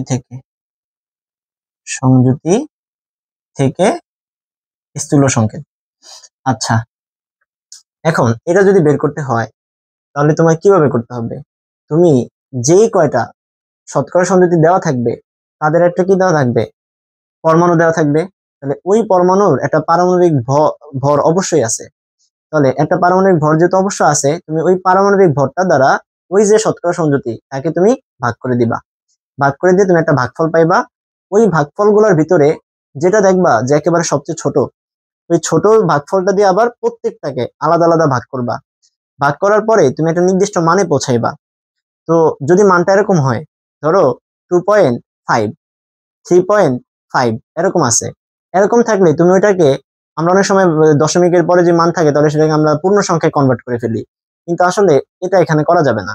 যদি 5 থাকে, অর্থাৎ তোমার যদি দেখো যে 3.5, 2.5, তাহলে তোমার এমন একটা সংখ্যা দিয়ে গুণ করতে হবে যেন দুটোটা মানে দুইটা বা তিনটা যে কয়টা থাকবে ওগুলা যেন একটা নির্দিষ্ট পূর্ণ সংখ্যা যায় পৌঁছায়। ঠিক আছে, যদি 5 থাকে, মানে 0.5 আকারে যদি থাকে। আর যদি দেখো যে 2.223 অথবা 2.040 এরকম যদি থাকে তাহলে তুমি সেটাকে 2 ধরে নিবা। আবার যদি দেখো যে 2.799, এরপরে মানে একেবারে ধরো ইয়ার কাছাকাছি, পরবর্তী একটা সংখ্যার কাছাকাছি কোন একটা মান, তাহলে তুমি ওই পরবর্তী সংখ্যাটা ধরে নিবা। তাহলে যদি 0.5 থাকে, ধরো 2.5, তাহলে তুমি সেটাকে 3 লিখতে পারবা না অথবা 2 লিখতে পারবা না, তুমি সেটাকে অবশ্যই কোন একটা সংখ্যা দিয়ে গুণ করে পূর্ণ মানে পৌঁছাইতে হবে। ঠিক আছে, তো এ হচ্ছে বিষয়, এগুলো নিয়ে কনফিউজড হবে না, ওই জিনিসটা একটু মনে রাখা উচিত। অর্থাৎ কনফিউজড জায়গাটা এখানে, যে ধরো 0.5 থাকলে অনেকে আমরা মন চাই যে আমরা 3 করে ফেলি বা 2 করে ফেলি, আমি এটা আমি কিভাবে লিখবো, কিন্তু এটা হচ্ছে একটা নির্দিষ্ট পূর্ণ সংখ্যা দিয়ে দিতে হয়। যেমন এরকম ধরো একটা আছে ধরো 1.5, সাপোজ 1.5, আর একটা আছে 2.5, মানে ভিন্ন ভিন্ন মৌলের এরকম তোমার ভাগফল গুলো বের হইতেছে 1.5, 2.5, আরেকটা মনে করো বের হইছে তোমার 3.5 এরকম। এখন তুমি প্রত্যেকটাকে একটা নির্দিষ্ট সংখ্যা দিয়ে গুণ দিবা, গুণ দিলে সবগুলো একটা নির্দিষ্ট পূর্ণ সংখ্যা চলে যাবে। তুমি যদি 2 রে 1.5 রে যদি 2 দিয়ে গুণ করো, তাহলে তুমি দেখো এখানে কত হচ্ছে? 3 হচ্ছে। আবার 2.5 কে তুমি যদি 2 দিয়ে গুণ করো তাহলে কত হবে? এখানে 2.5 মানে আড়াই, এটাকে 2 দিয়ে গুণ করলে কত হবে? 5। আবার 3.5 এটাকে তুমি যদি 2 দিয়ে গুণ করো তাহলে এটা কোথায় পৌঁছাবে? 7-এ। কথাটা বুঝতে পারছো? অর্থাৎ এখানে যদি 0.5 আকারে থাকে বা ধরো 5 এর পরে আরো কিছু মান আছে, তাহলে এই ক্ষেত্রে তুমি কি করবা? 2 দিয়ে গুণ করবা, তাহলে এরকম 3, 5, 7 এরকম সংখ্যাগুলো চলে আসবে। এই ক্ষেত্রে কিন্তু তুমি মন চাইলে যে 1.5 আছে আমি 2 ধরে নিব, 2.5 আছে আমি 3 ধরে নিব, এটা ভুলেও করা যাবে না, এটা কখনই করা যাবে না। ঠিক আছে, এরকম ভাবে মূলত তোমরা কাজগুলো করে থাকবা। এই হচ্ছে তোমার এখানে একটু বোঝার বিষয়, এছাড়া আর কিছুই না, একেবারে সহজ। তো এরপরে এই জিনিসটা আমি মুছে দেই, এই বিষয়টা তোমরা মনে রাখবা। আচ্ছা, তাহলে এখানে হাইড্রোজেনের যে শতকরা সংযুতি এটা আমরা কত পাইছিলাম? হাইড্রোজেনের পাইছিলাম 2.040816 এত পার্সেন্ট। এখন এটাকে এই যে হাইড্রোজেনের একটা পারমাণবিক ভর আছে এই ভর দ্বারা ভাগ করবা। তাহলে উপরে হচ্ছে 2.040816 ভাগ হচ্ছে কত 1, তাহলে 1 দ্বারা ভাগ করলে তো এটাই হবে, নিচে তো একের কোনো দাম নাই, তাহলে 2.040816 এই পার্সেন্টেজটা আর এখানে থাকবে না। এরপরে তুমি সালফারের ক্ষেত্রে আসো, তাহলে সালফারের ছিল কত 32.653 এত এত পার্সেন্ট ছিল। তো এটাকে তুমি কি করবা, সালফারের যে পারমাণবিক ভর এটা দ্বারা তুমি ভাগ করবা। তাহলে সালফারের পারমাণবিক ভর কত 32, তাহলে 32.653061 ভাগ হচ্ছে 32।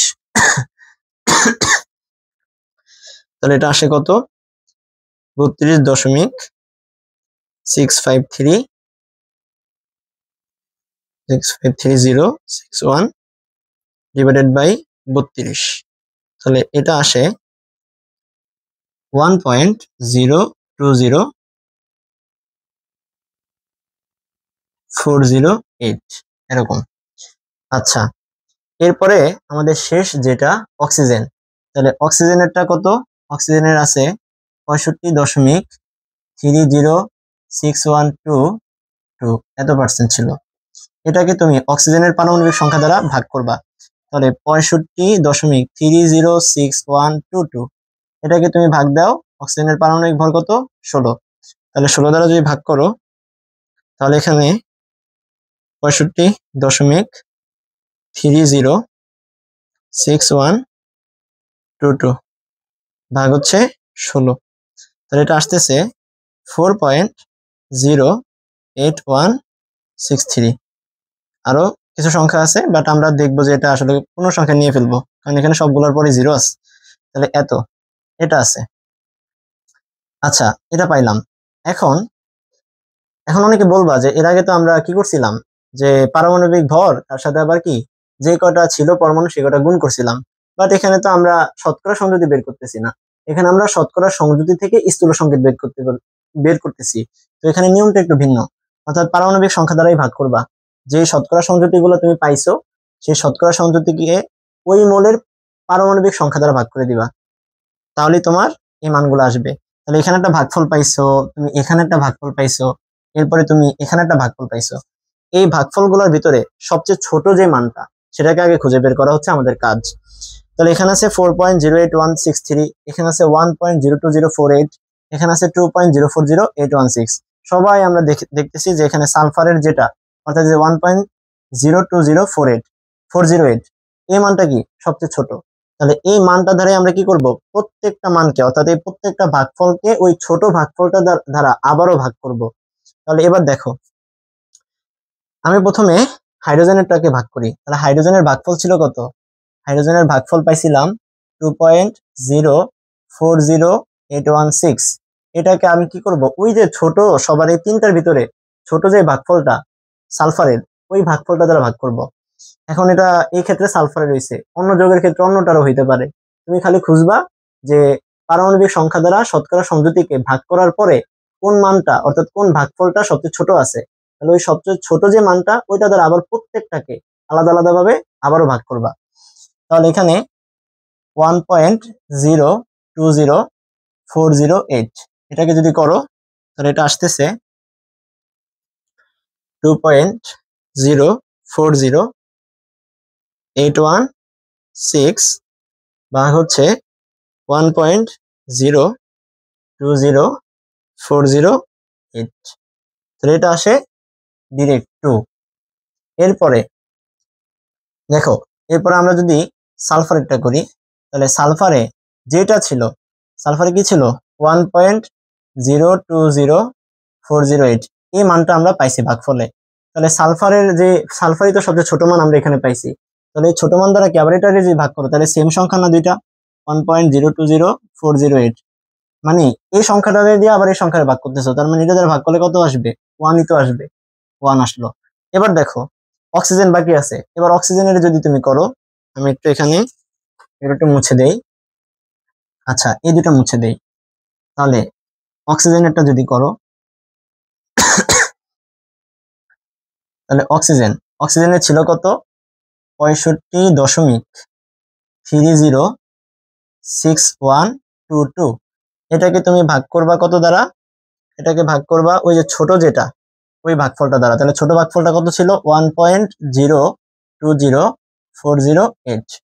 আচ্ছা, এটাকে যদি ভাগ করি আমরা, তাহলে 65.306122 ভাগ হচ্ছে 1.020408।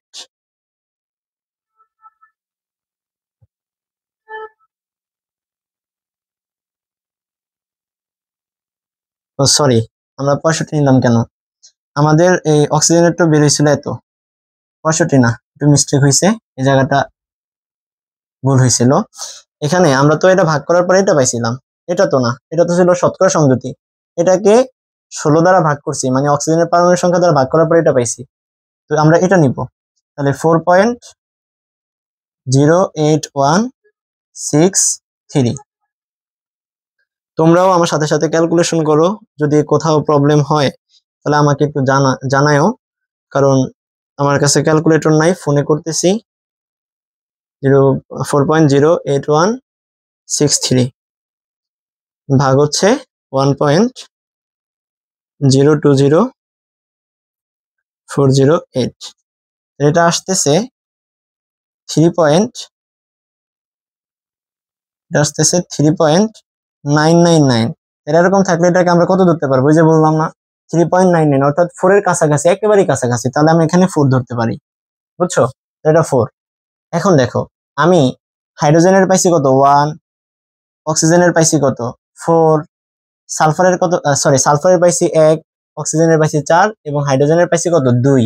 তাহলে হাইড্রোজেনের পাইছি 2, সালফারের পাইছি 1 এবং অক্সিজেনের পাইছি 4। এখন আমি এই যে প্রত্যেকটা মৌল আছে না, হাইড্রোজেন, সালফার, অক্সিজেন, এদের ডান পাশে নিচে এই সংখ্যাগুলো আমি লিখে দিব, যে সংখ্যাগুলো পাইছি এই সংখ্যাগুলো লিখে দিলে আমাদের স্থূল সংকেত বের হয়ে যাবে। অর্থাৎ আমি যেই কষ্ট করে এখান থেকে, এই যে এখান থেকে যে আমি আসলাম, মূলত আমার এটাই আবার বের হবে, বুঝছো, এটাই মূলত স্থূল সংকেত। তো এখানে এটার আণবিক সংকেত, একটু বিষয় এখানে, যে এই সালফিউরিক অ্যাসিডের আণবিক সংকেত যেটা স্থূল সংকেত সেটা, অর্থাৎ যেটা আণবিক সংকেত যা স্থূল সংকেত তা, কনফিউজ হওয়ার কিছু নাই। তো এখানে H2, তাহলে হাইড্রোজেন কয়টা, 2টা। তাহলে দেখো এখানে হাইড্রোজেন নিচে কত বসাই দিবা, এই যে তুমি যে সংখ্যাটা পাইছো এই সংখ্যাটা তুমি এখানে বসাই দিবা H2। এরপরে এখানে ভাগ করার পর আমরা কি পাইছি, সালফারের ক্ষেত্রে কত পাইছি, সালফারের ক্ষেত্রে আমরা 1 পাইছি, তাহলে সালফারের নিচে কত বসাও 1। এবার অক্সিজেনের কত, অক্সিজেনের ক্ষেত্রে আমরা 4 পাইছি, তাহলে এখানে বসাও 4। তাহলে এবার দেখো H2, সালফারের নিচে 1 আছে, তাহলে 1 তো স্বাভাবিকভাবে আমরা লিখি না, 1 লেখা লাগে না, তাহলে H2SO4। দেখো যেটা থেকে আমরা এই কাজটা করছি, এত কষ্ট করছি, আমরা মূলত আবার আগের জায়গায় চলে গেছি। এটাই মূলত স্থূল সংকেত, এভাবেই মূলত স্থূল সংকেত বের করতে হয়, স্থূল সংকেত, ঠিক আছে। এটা তো এটার স্থূল সংকেত যেটা, এটার আণবিক সংকেতও একই। তো এটা নিয়ে কেউ কনফিউজড হবে না, এই বিষয়টা একটু মনে রাখবা। আচ্ছা, এবার এখান থেকে স্থূল সংকেত থেকে আমরা আণবিক সংকেতে যাব। দেখো সবাই, স্থূল সংকেত থেকে আণবিক সংকেত একেবারে ইজি, এতটুকু কাজ শেষ, আমাদের এটা মুছে দেই।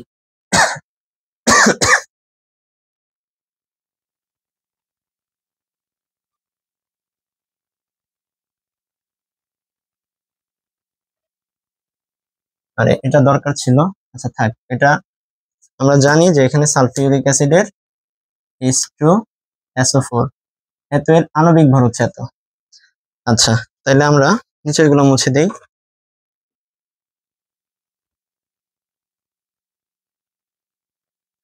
এখানে আমরা স্থূল সংকেত কত পাইছি, H2SO4 এটা পাইছি।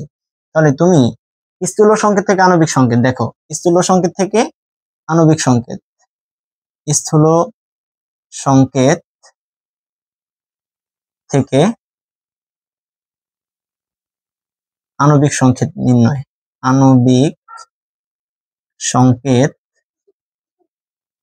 নির্ণয়।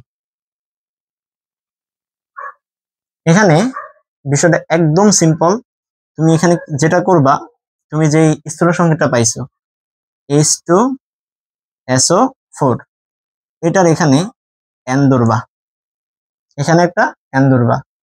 এটা সমান ওই যে সালফিউরিক অ্যাসিডের একটা আণবিক ভর তুমি আগে বের করছিল না, তাহলে ওই টোটাল আণবিক ভরটা এই পাশে ধরবা 98 গ্রাম।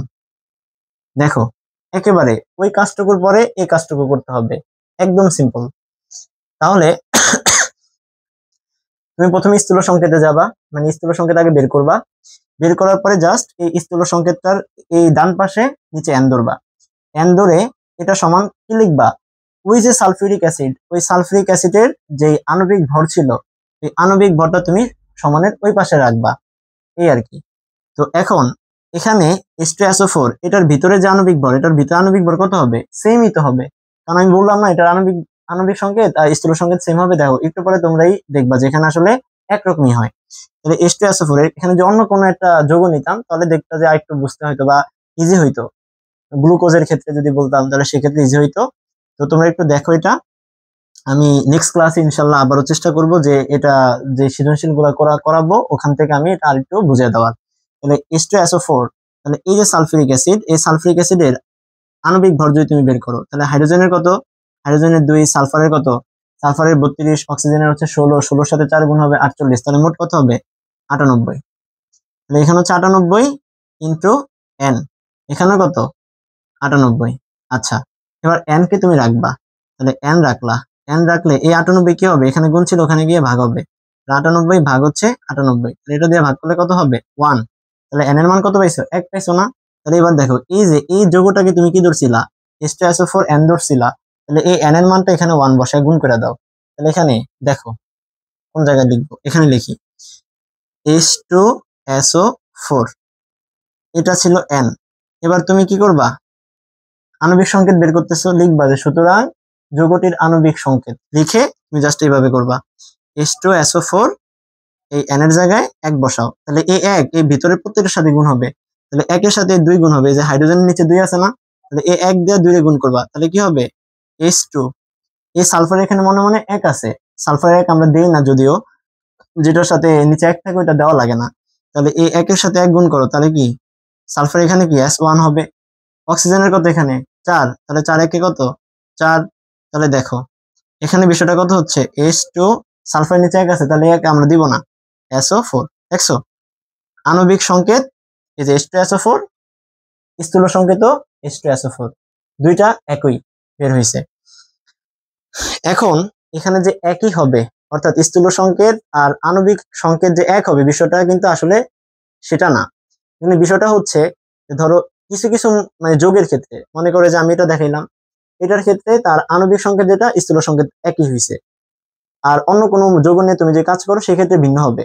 এই এন এর মান মনে করো অন্য কিছু বের হবে, 2, 4, 6 যে কোনো কিছু বের হইতে পারে, বের হইলে ওই এন এর মানটা ভিতরে যে স্থূল সংকেতের সাথে যে সংখ্যাগুলো ছিল ওই সংখ্যার সাথে তুমি গুণ করে দিবা, গুণ করে দিলে যে মানগুলো পাইবা ওইটা হবে তার আণবিক সংকেত। অর্থাৎ স্থূল সংকেত আর আণবিক সংকেতের মধ্যে মূল একটা পার্থক্য হচ্ছে, একটা হচ্ছে সরলীকরণ আর একটা হচ্ছে কি মূল অনুপাত। অর্থাৎ তোমরা যেমন অনুপাতের কিছু ম্যাথকে তুমি ভাগ করো না, যেমন মনে করো আমি যদি ধরো গ্লুকোজের কথা বলি, গ্লুকোজের সংকেত কি C6H12O6, তাহলে দেখো কার্বন কয়টা 6টা, হাইড্রোজেন কয়টা 12টা, অক্সিজেন কয়টা তাও 6টা, তাহলে এখানে অনুপাতটা কেমন 6:12:6 এরকম না, কার্বন 6টা, হাইড্রোজেন 12টা, অক্সিজেন 6টা গ্লুকোজের সংকেতে, তাহলে এটার 6:12:6 এভাবে আছে। তাহলে এরকম অনুপাত থাকলে আমরা কি করি, একটা কমন সংখ্যা দিয়ে প্রত্যেকটারে ভাগ করি না। তাহলে আমি যদি 6 দিয়ে 6 ভাগ করি কত হবে, 6 দিয়ে 6 ভাগ করলে হবে 1, 6 দিয়ে 12 ভাগ করলে হবে কত 6 দুগুণে 12 2, 6 দিয়ে আবার 6 ভাগ করলে কত হবে 1। তাহলে এটার অনুপাতটা কেমন হবে 1:2:1 এরকম হবে। তাহলে এই যে 1:2:1 এটা কি, এটা হচ্ছে সরলীকরণ, এটা হচ্ছে সরল অনুপাত, সরল অনুপাত, সরল অনুপাত। তাহলে এই যে সরল অনুপাত, এই মানটা যদি তুমি এবার ওই গ্লুকোজের যে কার্বন, হাইড্রোজেন, অক্সিজেন এর নিচে বসায় দাও তাহলে কি বের হয়ে যাবে স্থূল সংকেত। তাহলে দেখো C1H2O1, তার মানে 1 কি লেখা লাগে, লাগে না, তাহলে CH2O, এটাই মূলত কি গ্লুকোজের স্থূল সংকেত।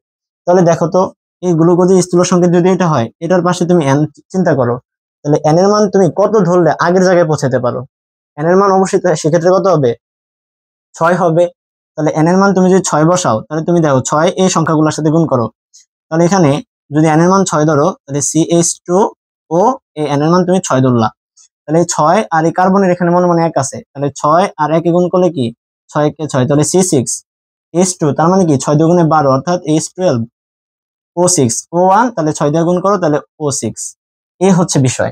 তাহলে এই স্থূল সংকেত হচ্ছে ওইটা থেকে তুমি যদি একটা এন এর মান পেয়ে যাও, তাহলে সেখান থেকে এন এর মানটা গুণ করলে তুমি আণবিক সংকেতে পৌঁছে যাবে।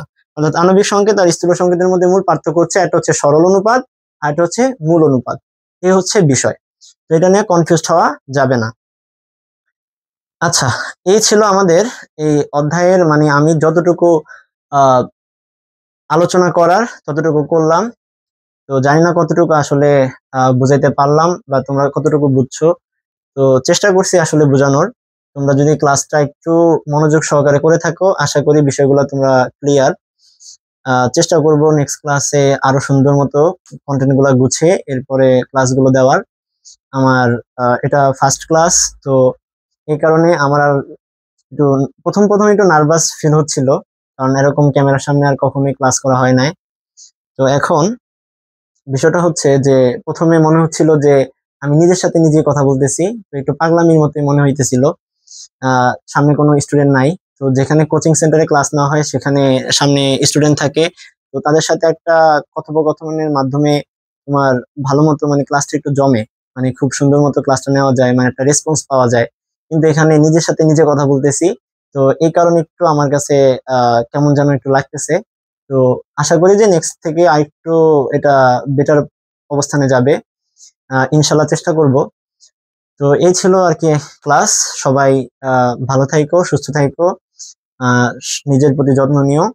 আর সামনে পরীক্ষা, সবাই একটু সিরিয়াসলি পড়াশোনা কইরো। দেখা হবে বেঁচে থাকলে নেক্সট ক্লাসে ইনশাল্লাহ। আসসালামু আলাইকুম।